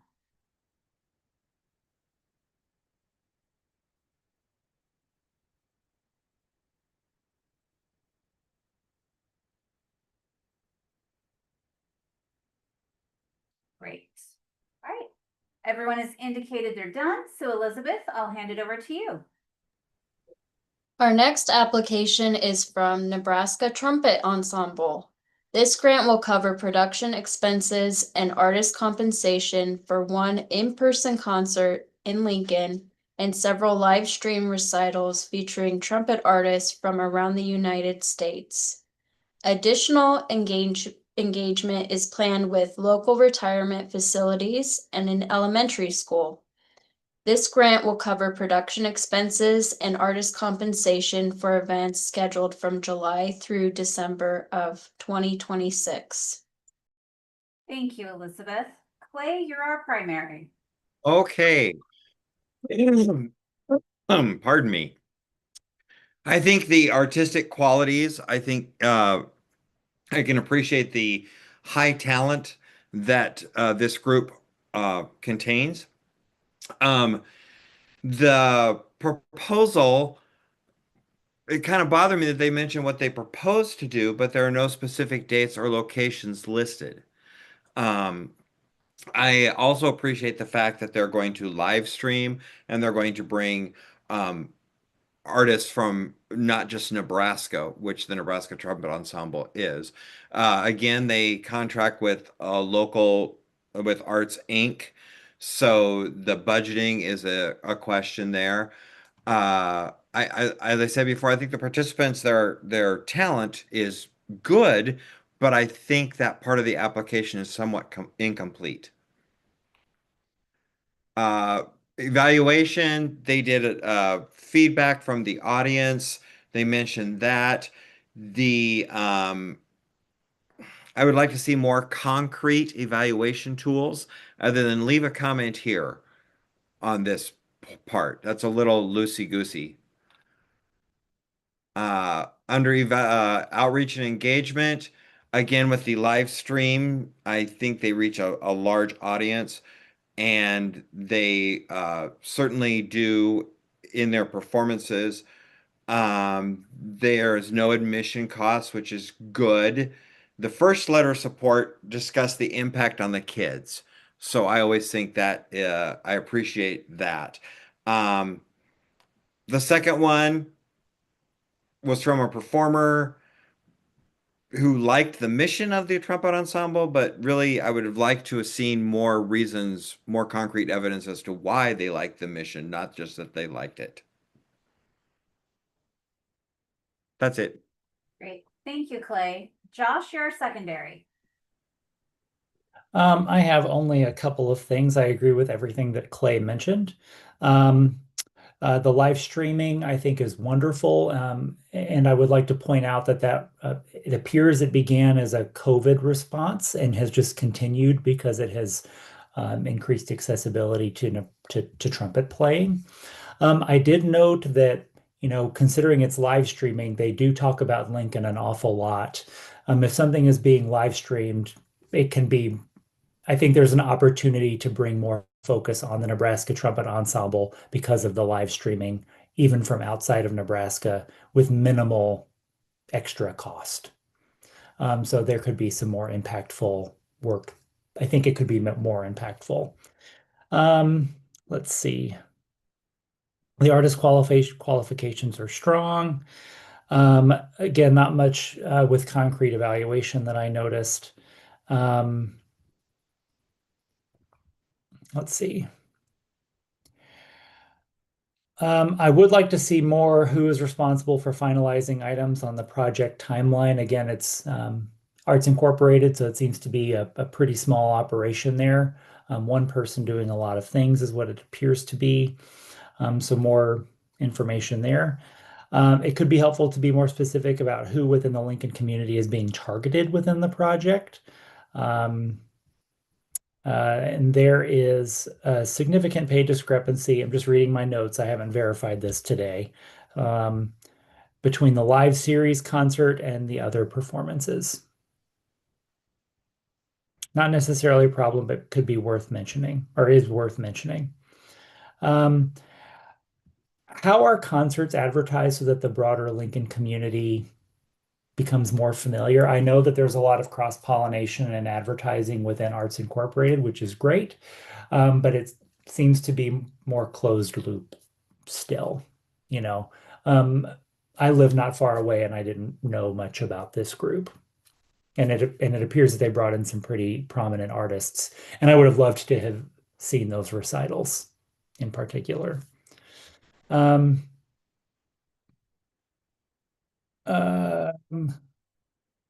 that's what I've got.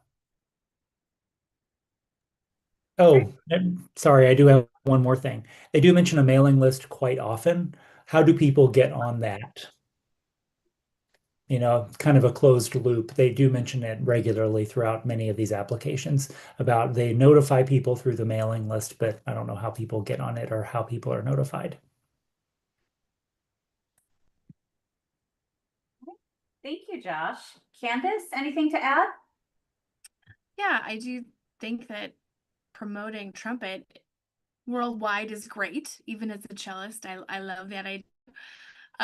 I do think that they have a lot of good ideas, but it does feel kind of template of saying like we've had concert series before and we plan on having concert series again without any detail about what they're hoping to do specifically in terms of maybe in repertoire or different things. It would be really helpful to know. I do think that, yeah, there could be some more. I think that's the theme across a lot of things today is more detail, more idea about the goals, more information. I'm a little fuzzy on some of the budget, which is they're subcontracting with Arts Incorporated, also paying insurance, internet things, but also paying for office space. And so kind of just trying to understand, I feel like I'm out of my depth in this moment to dig in more, but I just don't understand how that's working when you're subcontracting, what part of the organization is, how that's being worked. So I would have assumed if it was subcontracting with an organization to essentially run this part of it, that would be all inclusive in those fees. But maybe that I'm wrong and that's totally fine. But I'm just gonna have the council can look at that. But yeah, I think there's just more detail and yes, more understanding how marketing and how you're getting to things and what are the goals. Thank you, Candace. Samantha? Thank you. Yes, I agree with everything that has been said. Initially, it wasn't clear to me exactly what the relevance of trumpet music was to this part of Nebraska, but I think a little bit later on they mentioned working with local composers who are writing music for that ensemble, which I think is great. I would have loved to see more details about that if that is a part of their plans for this season. I had similar questions about the budget, could use more explanation and itemization. The performers seem very accomplished and qualified. I too love the fact that they've continued those live stream concerts, which makes it so much more accessible to engage quality trumpeters from across the country, which is wonderful. I would have liked more data in the outreach and engagement and evaluation methods. I agree that the promotion seems a little bit limited and it would be nice to see more detail there. The community partnerships narrative is really decent and it would be helpful to include more details. So they mentioned churches and schools and it would be nice to know which ones and how many folks those activities serve. And I really appreciated that really detailed letter of support from the educator that went into quite a lot of detail about the impact of their educational activities, which is great. So, yeah. Thank you, Samantha. All right, if you feel like you need to adjust your scores, you have time to do that. And just give a thumbs up when you're ready.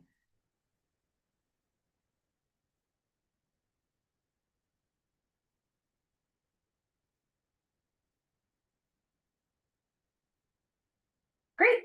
Everyone is ready. So Elizabeth, I'll hand it back over to you. Our next application is from Now Initiative for their 5th annual NOMA Fest, a summer blues and jazz festival held at the 24th and Lake Street corridor in North Omaha on August 13th, 14th, and 16th, and at the Jean Leahy Mall on August 15th. Headliners include international artists Mohini Day, Frank McComb, and Richie Love. Thank you, Elizabeth. Samantha, you're our primary. Thank you. I really got a lot from reading this application, and overall it seems like a really solid project. I particularly appreciated that the applicant took time to not only state what they were doing, so offering free jazz and blues performances to the community, but also contextualize the genre within the community that it was serving. So it's really clear that this event is rooted in the history and sense of community of the people in that area, which is wonderful. And particularly as someone who does not live in Nebraska, it was great to see that context. I appreciated the combination of national headliners with local openers as a way to develop and support emerging talent. I appreciated that at least one of the events was free, so that will allow audiences of all income levels to be able to benefit from this event. It would have been nice to see examples of confirmed or possible local performance and details on how those performers would be chosen. Is it by audition, application, community, or a committee vote, that sort of thing. On to planning and evaluation. Dana seems qualified and very rooted in the community. It might have strengthened that part of the application to see their event and nonprofit management experience to support that. The application, I think what it did really well is it demonstrated a very clear link between this event and the local economy. It has a very admirable goal to continue to attract interstate audiences. It would have been nice to add a specific plan for how to market to those audiences. Their evaluation methods are a really good start, but like many applicants, it would have been nice to see a little bit more detail and some more metrics, some more hard numbers for what they're going for here. The timeline is a really good start. There didn't seem to be a ton of marketing and promotion details in the timeline, but otherwise it looked solid and feasible to me. The provided budget focused on artist fees, which seem high, but artist fees are probably a good thing for us to support, and also included engineer and security costs. The promotion narrative mentioned social media and billboard marketing, but I didn't see those line items in the budget, so I'm curious about that. I appreciated that they gave an explanation of the in-kind support, and it demonstrates community buy-in for this event.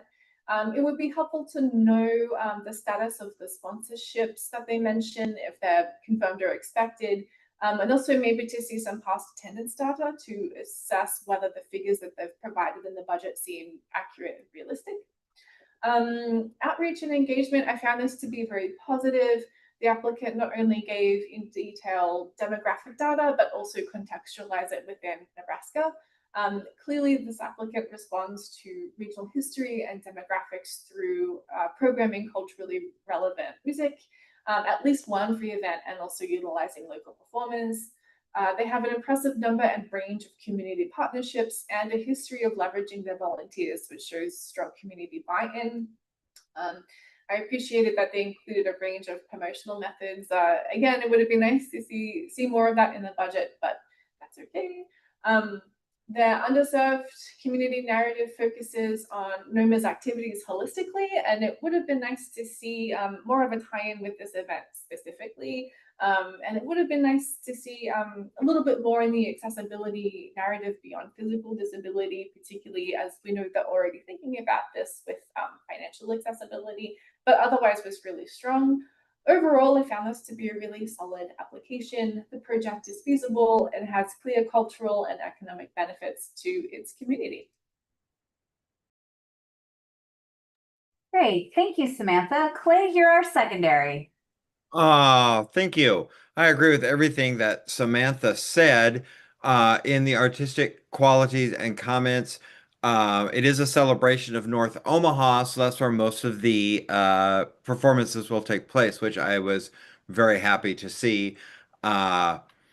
In the planning and evaluation, I was concerned that the majority of tasks are assigned to staff rather than a specific person.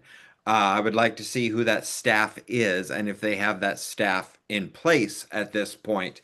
I thought their evaluations might be difficult to get a truly accurate accounting. And unless I completely missed it, there's mention of a master class in this section, but it's not found in the artistic quality section or anywhere else that I could see.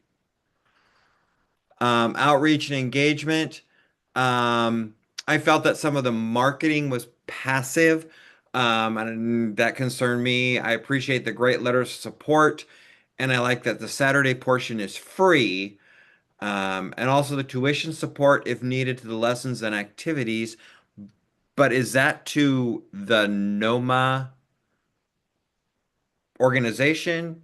Is that where those scholarship, the tuition support goes to? That was a little hazy for me. Otherwise, that's it. Great, thank you, Clay. Candace, anything to add? Yeah, I do think that I appreciate the not just saying grassroots marketing efforts, but the detail as to what grassroots marketing efforts really look like. So that was really helpful to say, like, they do understand what kind of workload this is going to take, and what they're hoping to get accomplished. So that was really encouraging. I do think that as I looked back in through this, there are some performances that are happening in North Omaha, which is absolutely fantastic and needed. But they are also performing down at the Jean Leahy Mall, which is a giant venue, and I'm not seeing any fees in the budget for that. I'm not seeing any. If you're doing, I mean, there is a basic stage, but you still have to have, you're going to do, if it's evening concert, light, sound, all the different pieces. So there's nothing in the budget about that, which makes me kind of concerned. And even if they're doing the performances at NOMA in their own building, or if they're doing it close to their building, there weren't any fees kind of associated with that either. So we just want to make sure they really have a clear idea of fiscally what they're trying to get accomplished. But I think the idea of those performances sounds great, and they do know their community. Thank you, Candace. Josh, anything to add? I just noted that there was some inconsistency throughout the application, things being referenced in one place one way and referenced in another place a different way. For instance, in the project summary, the event was billed as free and open to the public, and really only one of the 4 days is that. And considering that's one of the very first things that we see. They do go on to mention, and that becomes more explicit throughout the application, that it is not entirely free and open to the public. It is open to the public, and that ticket prices would be nominal. I do want to mention that, I guess nominal is a judgment term for sure. And I would imagine in North Omaha, if they're trying to attract people from North Omaha into this space, that might be $25 a ticket might be really challenging. Just something to consider for sure. However, they're doing a wonderful service for their community, as is stated in the letters of support, which are strong. Wonderful, thank you. If you need to adjust your scores, you have time to do that. Just give us a thumbs up when that is done.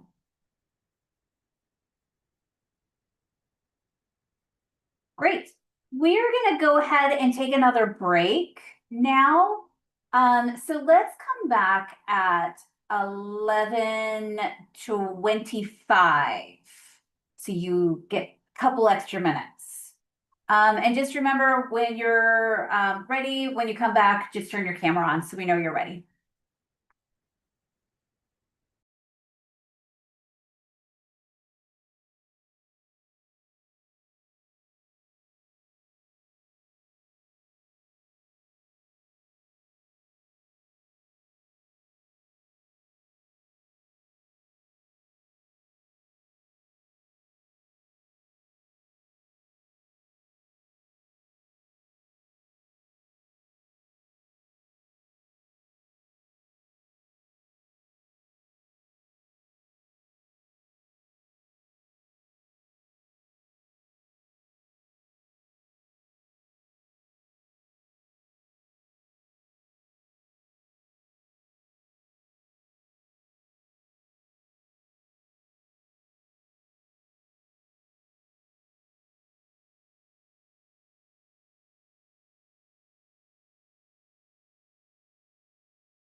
Okay, I think this is everyone.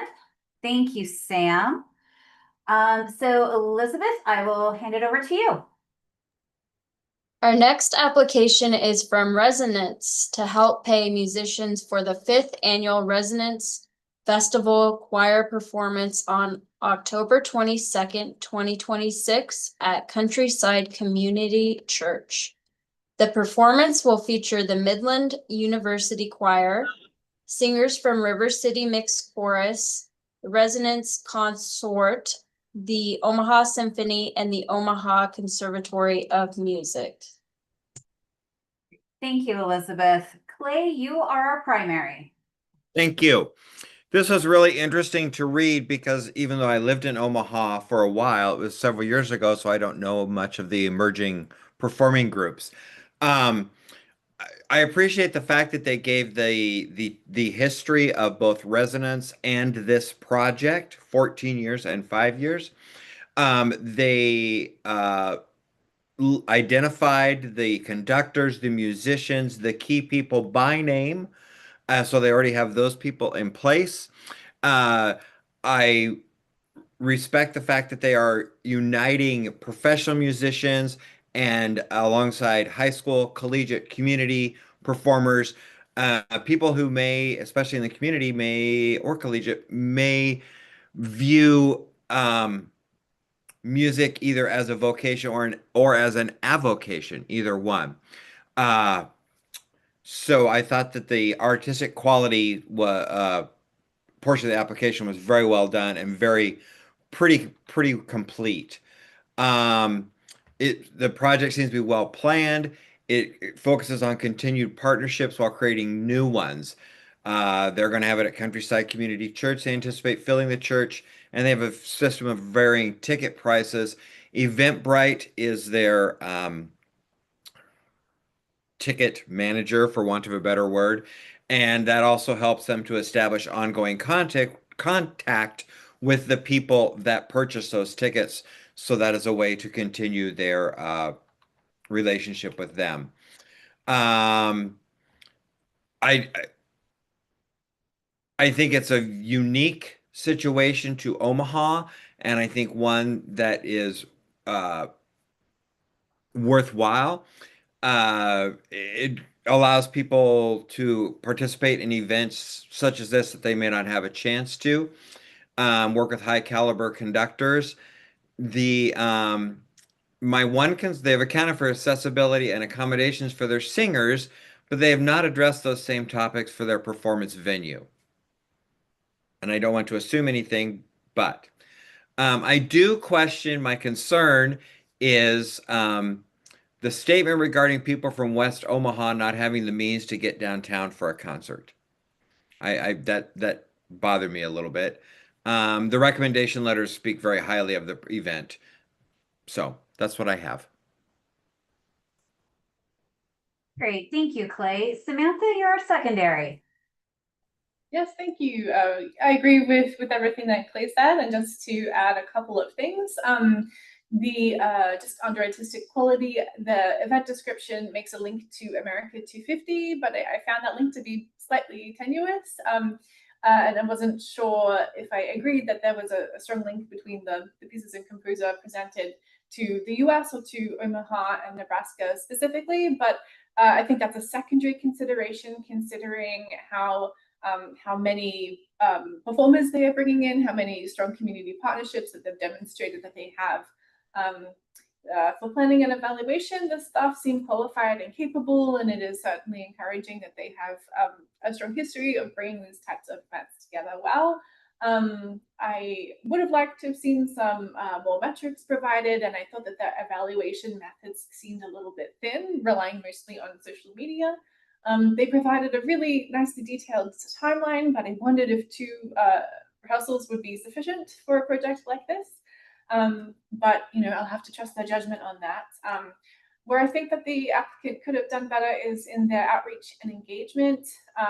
I didn't see an attempt to provide demographic data, and they only, as far as I can see, they only addressed economic factors in their outreach narrative. There was some mention of geographic access in one of their letters of support, but I really would have appreciated to see more detail in their narratives.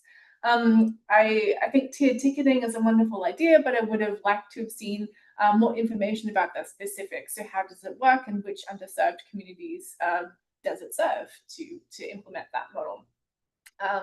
They have strong previous attendance figures that demonstrate strong community support. The school outreach seems like a great idea, but again, I would have liked more details. And certainly I agree with Clay that I would have liked to have seen more consideration of accessibility beyond physical accessibility. Great, thank you, Samantha. Candace, do you have anything to add? I agree with everything said. I have nothing to add. Wonderful. And Josh?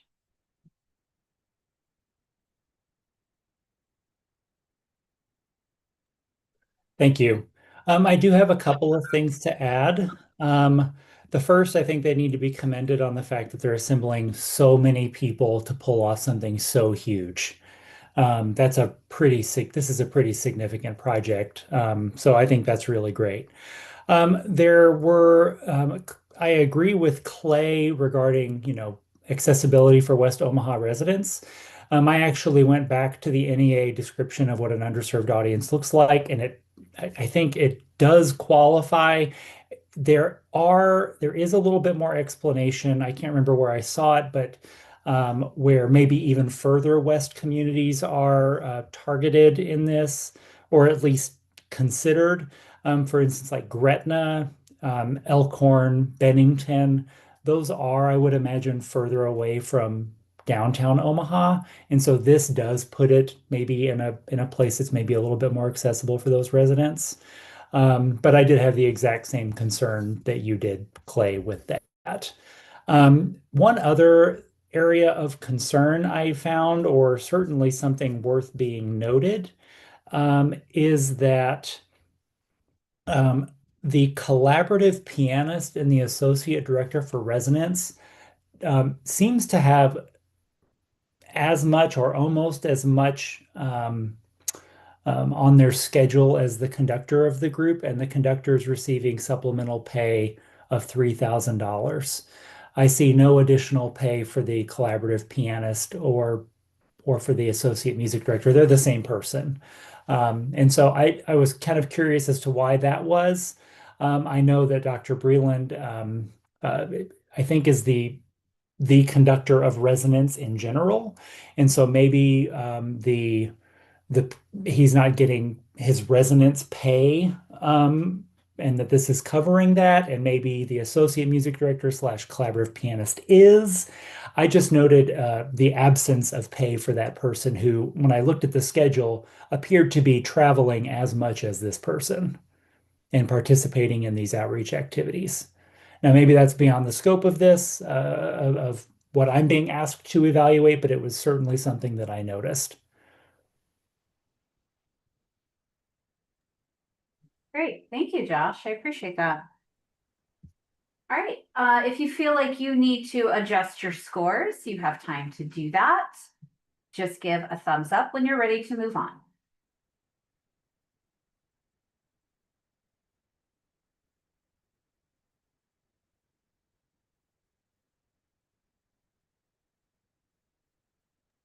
That's all 4. Okay. All right. So with that, I will hand it over to Elizabeth. Our next application is from Shelter Belt Theater. Shelter Belt Theater is seeking support for its upcoming production of 35 Millimeter, a musical exhibition by Ryan Scott Oliver. The event runs from September 17th to October 4th, 2026 at the theater's location in the Omar Baking Building in Omaha. The project blends musical theater with a photography exhibition. The grant will help compensate actors, band musicians, a sound designer, and engineer, as well as marketing and display materials for the photography exhibit. Thank you, Elizabeth. Samantha, you are our primary. All right, thank you. There are a lot of things that I liked about this application and a few things I would have liked to have seen more detail about, but overall it seems like a wonderful project. Just starting with artistic quality, I think it's really commendable that the project engages visual as well as performing artists, and that makes sense for this kind of show that's based on photographs. The narrative itself seems to focus to me a lot on the photography element compared to the musical element, and this is a music grant, so I would have appreciated a little bit more musical information in that opening section. So things about what's the instrumentation, what are the roles, what's the plot, how is the plot relevant to this community. However, I note that some of that was addressed later on in the application, which I really appreciated. The work samples show the applicant's history of delivering quality performances, and they also provide a preview of one of the songs from this musical, which I really appreciated. They make a really compelling case for bringing newer content to their community, which I really appreciated as well. Planning and evaluation, this was a standout to me. I really appreciated that they provided specific measurable project goals and solid evaluation methods that were clearly linked to those goals. They provided a detailed and I thought realistic timeline.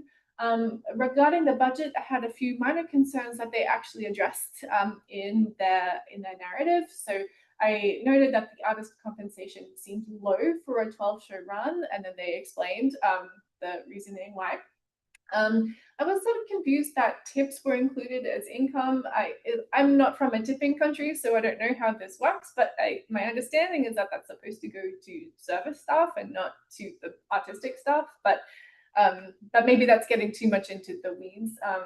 I did really appreciate that they also included the explanation of ticket sales data and sponsorship status in that budget to give a clearer picture of the revenues. Into outreach and engagement, I appreciated that they provided in-depth demographic data for the city and neighborhood, and it's clear that the programming responds to local tastes and needs, both for the audiences and for the performers who would be involved. It's great to see that there are multiple ways to engage with the subject matter, which again makes sense for a musical that is based on a photography exhibition. I wondered if the themes of the musical would have direct relevance to the neighborhood or to the city or to the state. I think that connection perhaps could have been made a little bit more explicit. For financial accessibility, I love the inclusion of a pay what you can night. I am starting to see that pop up a lot more in theatre, and I think it's a really wonderful way of balancing the needs of folks for financial accessibility, but also the reality that things need to be paid for. The wide range of community partners that they mentioned reflect solid community buy-in and will help promote the show and ensure its success. I appreciated that they included the cast in their accessibility narrative, but seems as though they have a solid outreach plan with a variety of organizations. I was curious that I didn't seem to see any educational outreach specifically, so that's perhaps something that they could improve upon.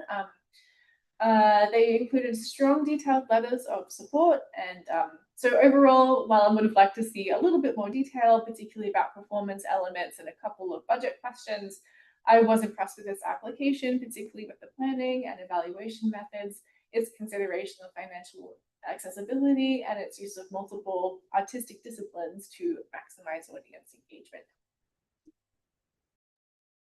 Thank you, Samantha. Candace, you are secondary. Yeah, thank you, Samantha. I agree with everything that you said. I think that Omaha, being currently in the community, has several theater companies, and that there's, as always, a lot going on in the theater community in terms of all the different energies that are happening. I think as this is a smaller community, I really appreciate their approach as to what they're doing and trying to really promote newer works, which are kind of hard to break into, especially musical theater in the Midwest, from my perspective. So they are one that I haven't heard a lot in terms of like their marketing and things, because they're doing more, I hate to use the term, but grassroots. They're more, I want to say, honest and connective, reaching out to communities that really would want to be participating and that they're more bang for their buck if they're trying to spend the money and time to actually reach out to those communities. So I did appreciate their connections with the photography professor and finding, because that is an audience reach for them that they wouldn't normally have had access to, which is great. I do agree that there is because theater from my heart is so much more than just the thing of like there's so much humanity connected to that and how we work, that I would love to see even more connection with maybe not exactly education, but maybe with something that is kind of, I put this on there off the wall, but like a connection with our youth emergency services organization or some other organizations that might benefit from being involved into a certain point, whether it's through the photography or whether it's from auditioning for the shows or different things. So I think there's a little bit of growth that can happen there, but also I think that with it being a fairly small organization, that they have a realistic but ambitious plan and a lot to accomplish, which is good goals to have. And I also think that they're realistic, as you said, about they wish they could pay the artists more. And as I said, that's like been a bigger conversation in Omaha specifically with a lot of different theater companies and how we're working through that as a community of artists. Thank you, Candace. Clay, do you have anything you'd like to add? I have nothing else to add. Thank you. Okay, and Josh. Hi, yes, I agree with everything so far, and I have a couple of points to either add or underscore. Let's see here. One of the things that they mentioned, and I thought it was great, was that patron retention after their 5-year closure, and wondering how that was measured, because they said pretty much everyone has come back, which is great, but I wonder how they know that. Just general tickets, or if there's some sort of, I don't know, tracking software or Eventbrite or something like that. I would like to underscore the fact that the photographs are, it's an 80%, the artist is getting an 80% cut, and one of the letters of support mentions that's extremely high, so I think that's a wonderful thing. And the cross-pollination between music and photography will hopefully ensure a broader and larger audience.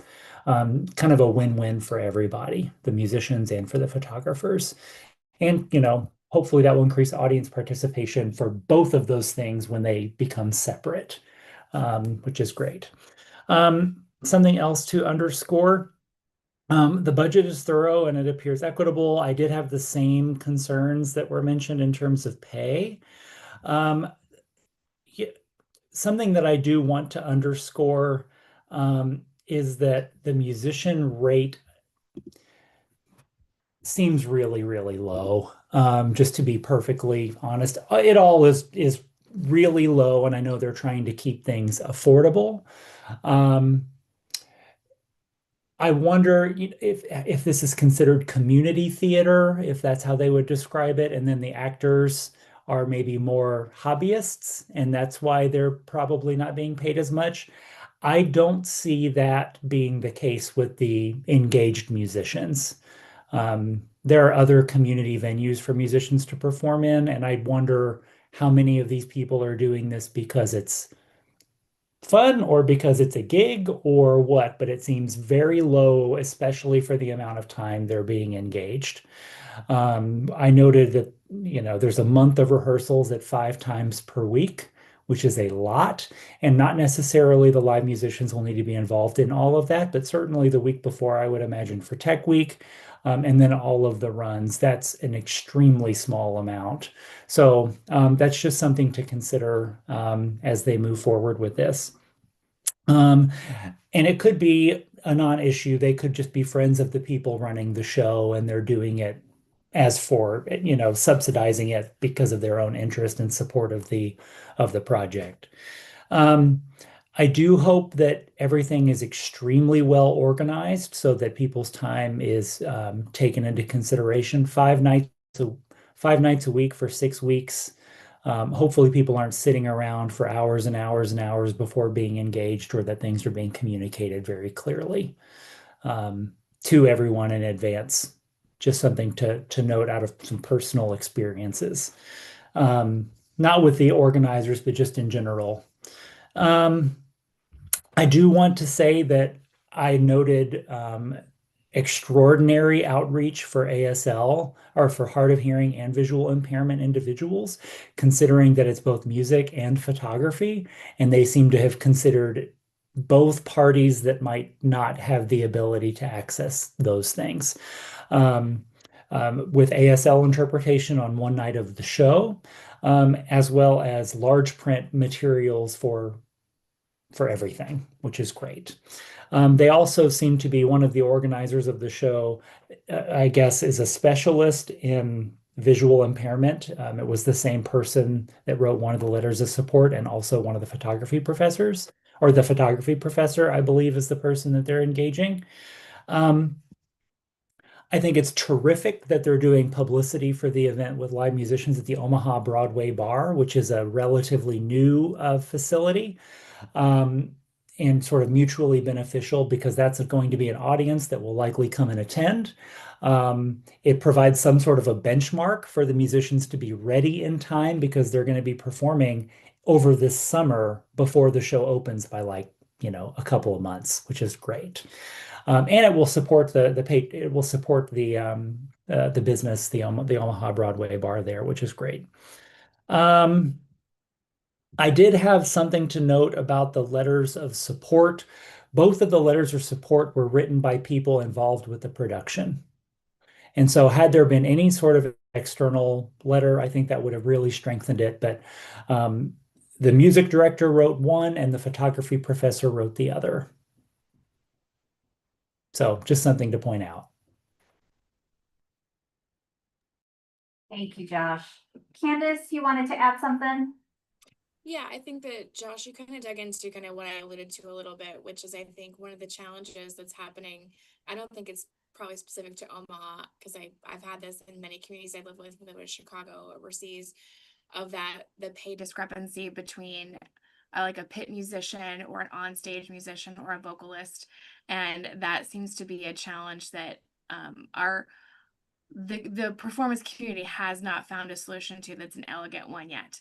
And I think that that's where I'm saying we've seen even more conversation in the last 2-3 months in Omaha about those particular things with different organizations and how are we really addressing that. And so I appreciate that. Yes, I think we want all artists to get paid more and to be paid appropriately and to be scheduled and called appropriately. But I also want to give this team a high five for saying we're trying to create art the best way that we're trying to. And even if we can't pay all that we want to, if you are willing to be a part of the production at the rate that we can pay you, this is what we're trying to be transparent about. So I applaud them for trying to keep making change in that area, but I also acknowledge the hardship that they're facing because there isn't that level of support or a ticket price they can charge that would actually pay those musicians more for where they are. So I agree, and Thank you, Candace. I appreciate that. All right. If you feel like you need to adjust scores, you have time to do that and just give a thumbs up when you are ready.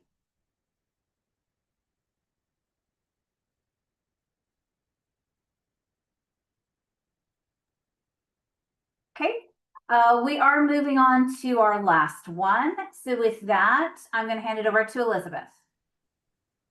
Our last application is from Soundry. Soundry is a monthly experimental music series that invites community members to engage with sound through listening, improvisation, and hands-on artistic exploration. Guest artists will lead 10 participatory events between August 2026 and May 2027 at the Church Art House in Omaha. Funds will support guest artist fees, travel for visiting artists, project coordination, venue support, as well as marketing and documentation for the events. Thank you, Elizabeth. And Samantha, you are our primary. Thank you. Okay, so overall, I thought that this project looked really interesting. It has some of the benefits, and I had just a few questions about some of the details. So going up to artistic quality, I really appreciated that this is an inclusive and participatory set of events that's somewhat unique in the music performance space. So I feel like this could do a lot to kind of demystify a lot of elements of music and bring people together in a way that doesn't normally happen with more traditional musical performances. I love that there was a range of sound making practices included, things like improvisation and sound walks, instruments and non-instrument voice elements. The work samples show at least some history of providing accessible and participatory musical experiences before, but I felt like I would have benefited from a little bit of contextualization about what it was that we were seeing, like what they were doing. It looked like a sound walk, but I wasn't entirely certain. And I would have appreciated a little bit more detail about how previous iterations of this series have gone so far. I appreciate the inclusion of local and as well as visiting artist facilitators to lead these events, but it would have been really helpful to know names and backgrounds of some of the artists being considered as artist facilitators, and also why they are being considered and what the process is. Say if there's an option for people to apply for one of these roles, or the more specifics of what they are looking for when they consider the range of artists involved. The organizer, Dr. Bareilles, clearly has a lot of experience with public arts and educational programming. I might have appreciated a little bit more detail in their bio about specific projects and specific examples and outcomes of some of their previous work to place this work in context. To planning and evaluation, the project seems like it's likely to meet its goals, and I greatly appreciated that there were a combination of quantitative and qualitative data to evaluate the project's success. But I again, like with a lot of applications, I would have loved to have known specific metrics, what it is specifically that they're trying to grow and how much. And I had a slight concern that the guest artist facilitators appeared to be excluded from the qualitative feedback. It seems as though for a participatory event that guest artist experience should be included. The provided timeline seems really feasible, perhaps a little broad, but maybe that is understandable considering that even though the event is recurring, it's going to look really different each time depending on what exactly is involved in the event. I imagine that there are workshop-specific needs that will need to be accounted for, and perhaps it's a little too nebulous at this stage. The budget seems pretty modest. It works out to be just over $1,000 per event. I was slightly concerned that the budget for coordinating the events is higher than it is for the artists. It's also difficult to assess if the travel support component of the budget is sufficient without knowing who the proposed artist facilitators are and where they would be traveling from. I had a similar concern with the project supplies and equipment line item. And again, perhaps that's something that becomes clearer as each event gets closer and the nature of that workshop is decided. But it's just difficult on this end to assess if those figures are realistic. Onto outreach and engagement. So there are 10 events included as a part of this. And what I like about that is that if someone can't participate in one, they have an opportunity to participate in at least 9 others. I wondered if perhaps the benefits of keeping the same time and day of the week consistent for habitual or repeat visitors might be negated by the fact of it always being at that time means that if, for example, you're someone who works on a Friday evening, that means that you can't make any of these events. So I wondered if there would be perhaps a benefit to switching up the day or the time to be accessible to a broader range of community members. They provided a good explanation of the lack of opportunities for experimental sound practices in the area. They provided some demographic data. There was some information about serving the community beyond accessibility for all. And accessibility for all is great, but I feel like they could have provided a little bit more detail about specific accessibility needs. The promotion narrative I found to be slightly vague. I was wondering if they had more promotional partners beyond the venue and themselves that they could work with to spread the word in the community. The community partnerships generally looked really good. It implied that there are going to be interdisciplinary artistic connections facilitated through the series. So it sounds like what they're saying is artists and artists-to-be meet each other through the series and find ways to collaborate, which is great. I wondered if they could provide any specific examples of that happening before or what that could look like. The outreach engagement is maybe perhaps a little thin. They're basically saying that this event itself has an outreach component to it, and I don't dispute that. Certainly, it's participatory and accessible, but I felt like this narrative missed an opportunity to go a little broader and deeper on how they could reach out to their communities beyond the events themselves. They provided 2 letters of support. One was a letter from the venue confirming that they support this event continuing, which is great. And the other was a collection of testimonials from previous participants. I think it's good to get that perspective. I wondered if perhaps, again, it was a missed opportunity to go into a little bit more specifics and a little bit more detail about what this event provides or this series provides. I was disappointed that the venue doesn't fully meet ADA requirements, but it's understandable. There are a lot of older venues around the country that struggle with this particular thing, and I was wondering if there were other ways to consider accessibility as part of the series, particularly because the series is so centered around inclusivity and removing barriers to musical participation. It seems as though, again, there was a missed opportunity to go a little bit deeper. Perhaps things like sensory inclusivity. This seems like a project that could consider that really thoroughly if they choose to. So overall, while I would have liked to see a little bit more detail about some of the aspects, to me, the inherently participatory nature of these events, the fact that it's a continuing series that's had some success before, and also the uniqueness of the project and the kind of experience that it provides to the community, I found those elements to be really strong and worthy of support. Thank you, Samantha. Candace, you are our secondary. Thank you. And yes, I agree with Samantha on all these pieces. I do think that I was grateful at the beginning of today when we all gathered to understand that the Nebraska Arts Council is funding both broad and narrow focused initiatives. And I think this is a good example of one that's almost unsure of where they want to go. And where they have capacity to go, right? So I think that the experience itself, the mission of experimental music and make and sound exploration, that is such a unique thing that we're not getting in a lot of places, and that it might have its own insular community that it wants to serve and to explore that depth. And I think that's fantastic. I do think I agree with some questions of like if you are having an openness to who can then lead some of these initiatives, what does that selection process look like so that it is more inclusive to who is available? I think just a little bit of explanation would have been helpful there. I do think that I think, yeah, I had questions about like either the coordination fees or if there was any administrative fees, or those are kind of the same thing and how they're working. But I think Samantha asked those. I think it's lovely that it's free, but also I think that in my mind, a lot of times if we offer something that's free, then I really definitely want to see a metric that's like saying, here's how many people participated and what that really looks like.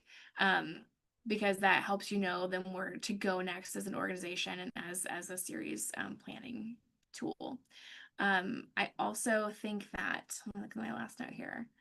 Yeah, I think that like if the goal is to explore and to bring in people to this community that has not participated before, that they'll want to put some more effort into explaining how they want to approach that and what limitations they may have in order to accomplish those things.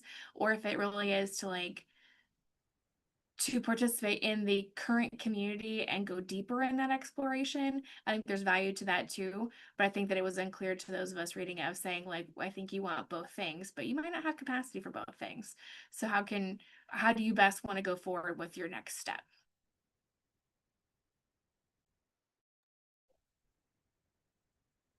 Sorry about that. Thank you, Candace. Clay, anything to add? Just a couple of things. I want to emphasize that it concerned me that the artists have not been chosen yet for the 10 events. And also on the planning and evaluation, I felt like the timeline was pretty bare bones, and it seemed that one person was doing everything, which, as we all know, we can get bogged down. So that was of a big concern, as was the accessibility of the venue. And I love the way that Samantha put it is if we're going to be all inclusive, we need to be all inclusive.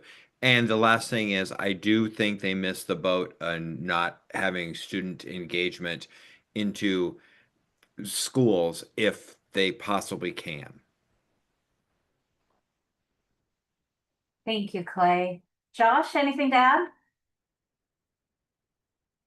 Oh, you're muted. You think after 6 years of Zoom. Hey, we made it to the last application. I Yeah. Something that I noticed lacking was I actually really enjoyed this application. I think the applicant identifies the lack of participatory music experiences, which is great, and that bringing in guest artists offers new perspectives, and the diversity of things that they offer is huge, up to and including destroying pianos. So I thought that was pretty fun. And so it's a really interesting way, I imagine, for people to begin engaging with experimental music. Um, I'm not really sure how the community responds to the program. They do say that it's getting larger. I don't know exactly what how they are determining that, or I'd like to hear more about how it's increasing. It doesn't appear that there's a lot of marketing for this event unless you're already plugged into this community already. They do mention some paid boosting of posts, which is good, but I wonder if there's more that could be happening there.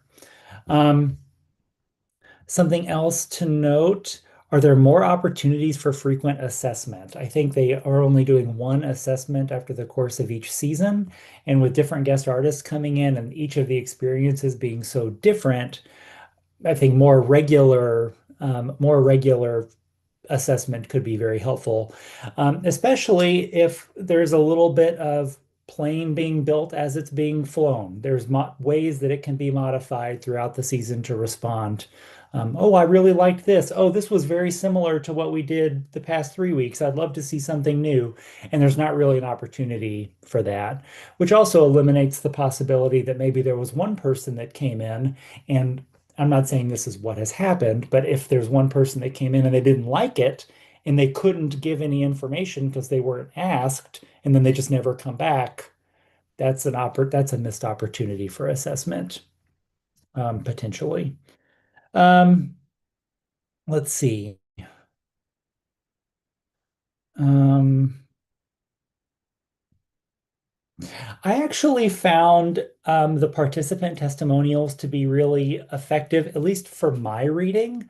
It would have been good to get some more detail from participants as well, but I loved reading the fact that everyone seemed to be taking something so different from each. Each person brought in their own experiences and were taking something totally different from each of them, which may be in the nature of experimental music. That's the goal. I'm not really sure, but I that resonated with me as a strength.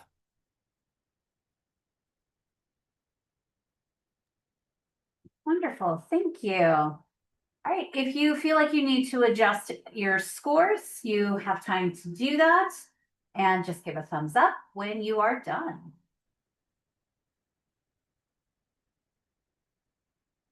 All right. Now that all applications have been discussed and scored, we are going to take a break.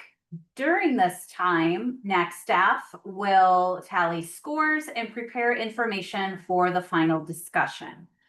When the panelists reconvene, we'll review the procedures and we'll make final determinations. The final portion of this meeting is closed to the public, so we will end the live stream now. But before we do, I'd like to remind all applicants that you'll be notified in June about the funding decisions for this grant category. So to all of those watching today, thank you for joining us and goodbye. Panelists, this is the last time you can adjust your scores.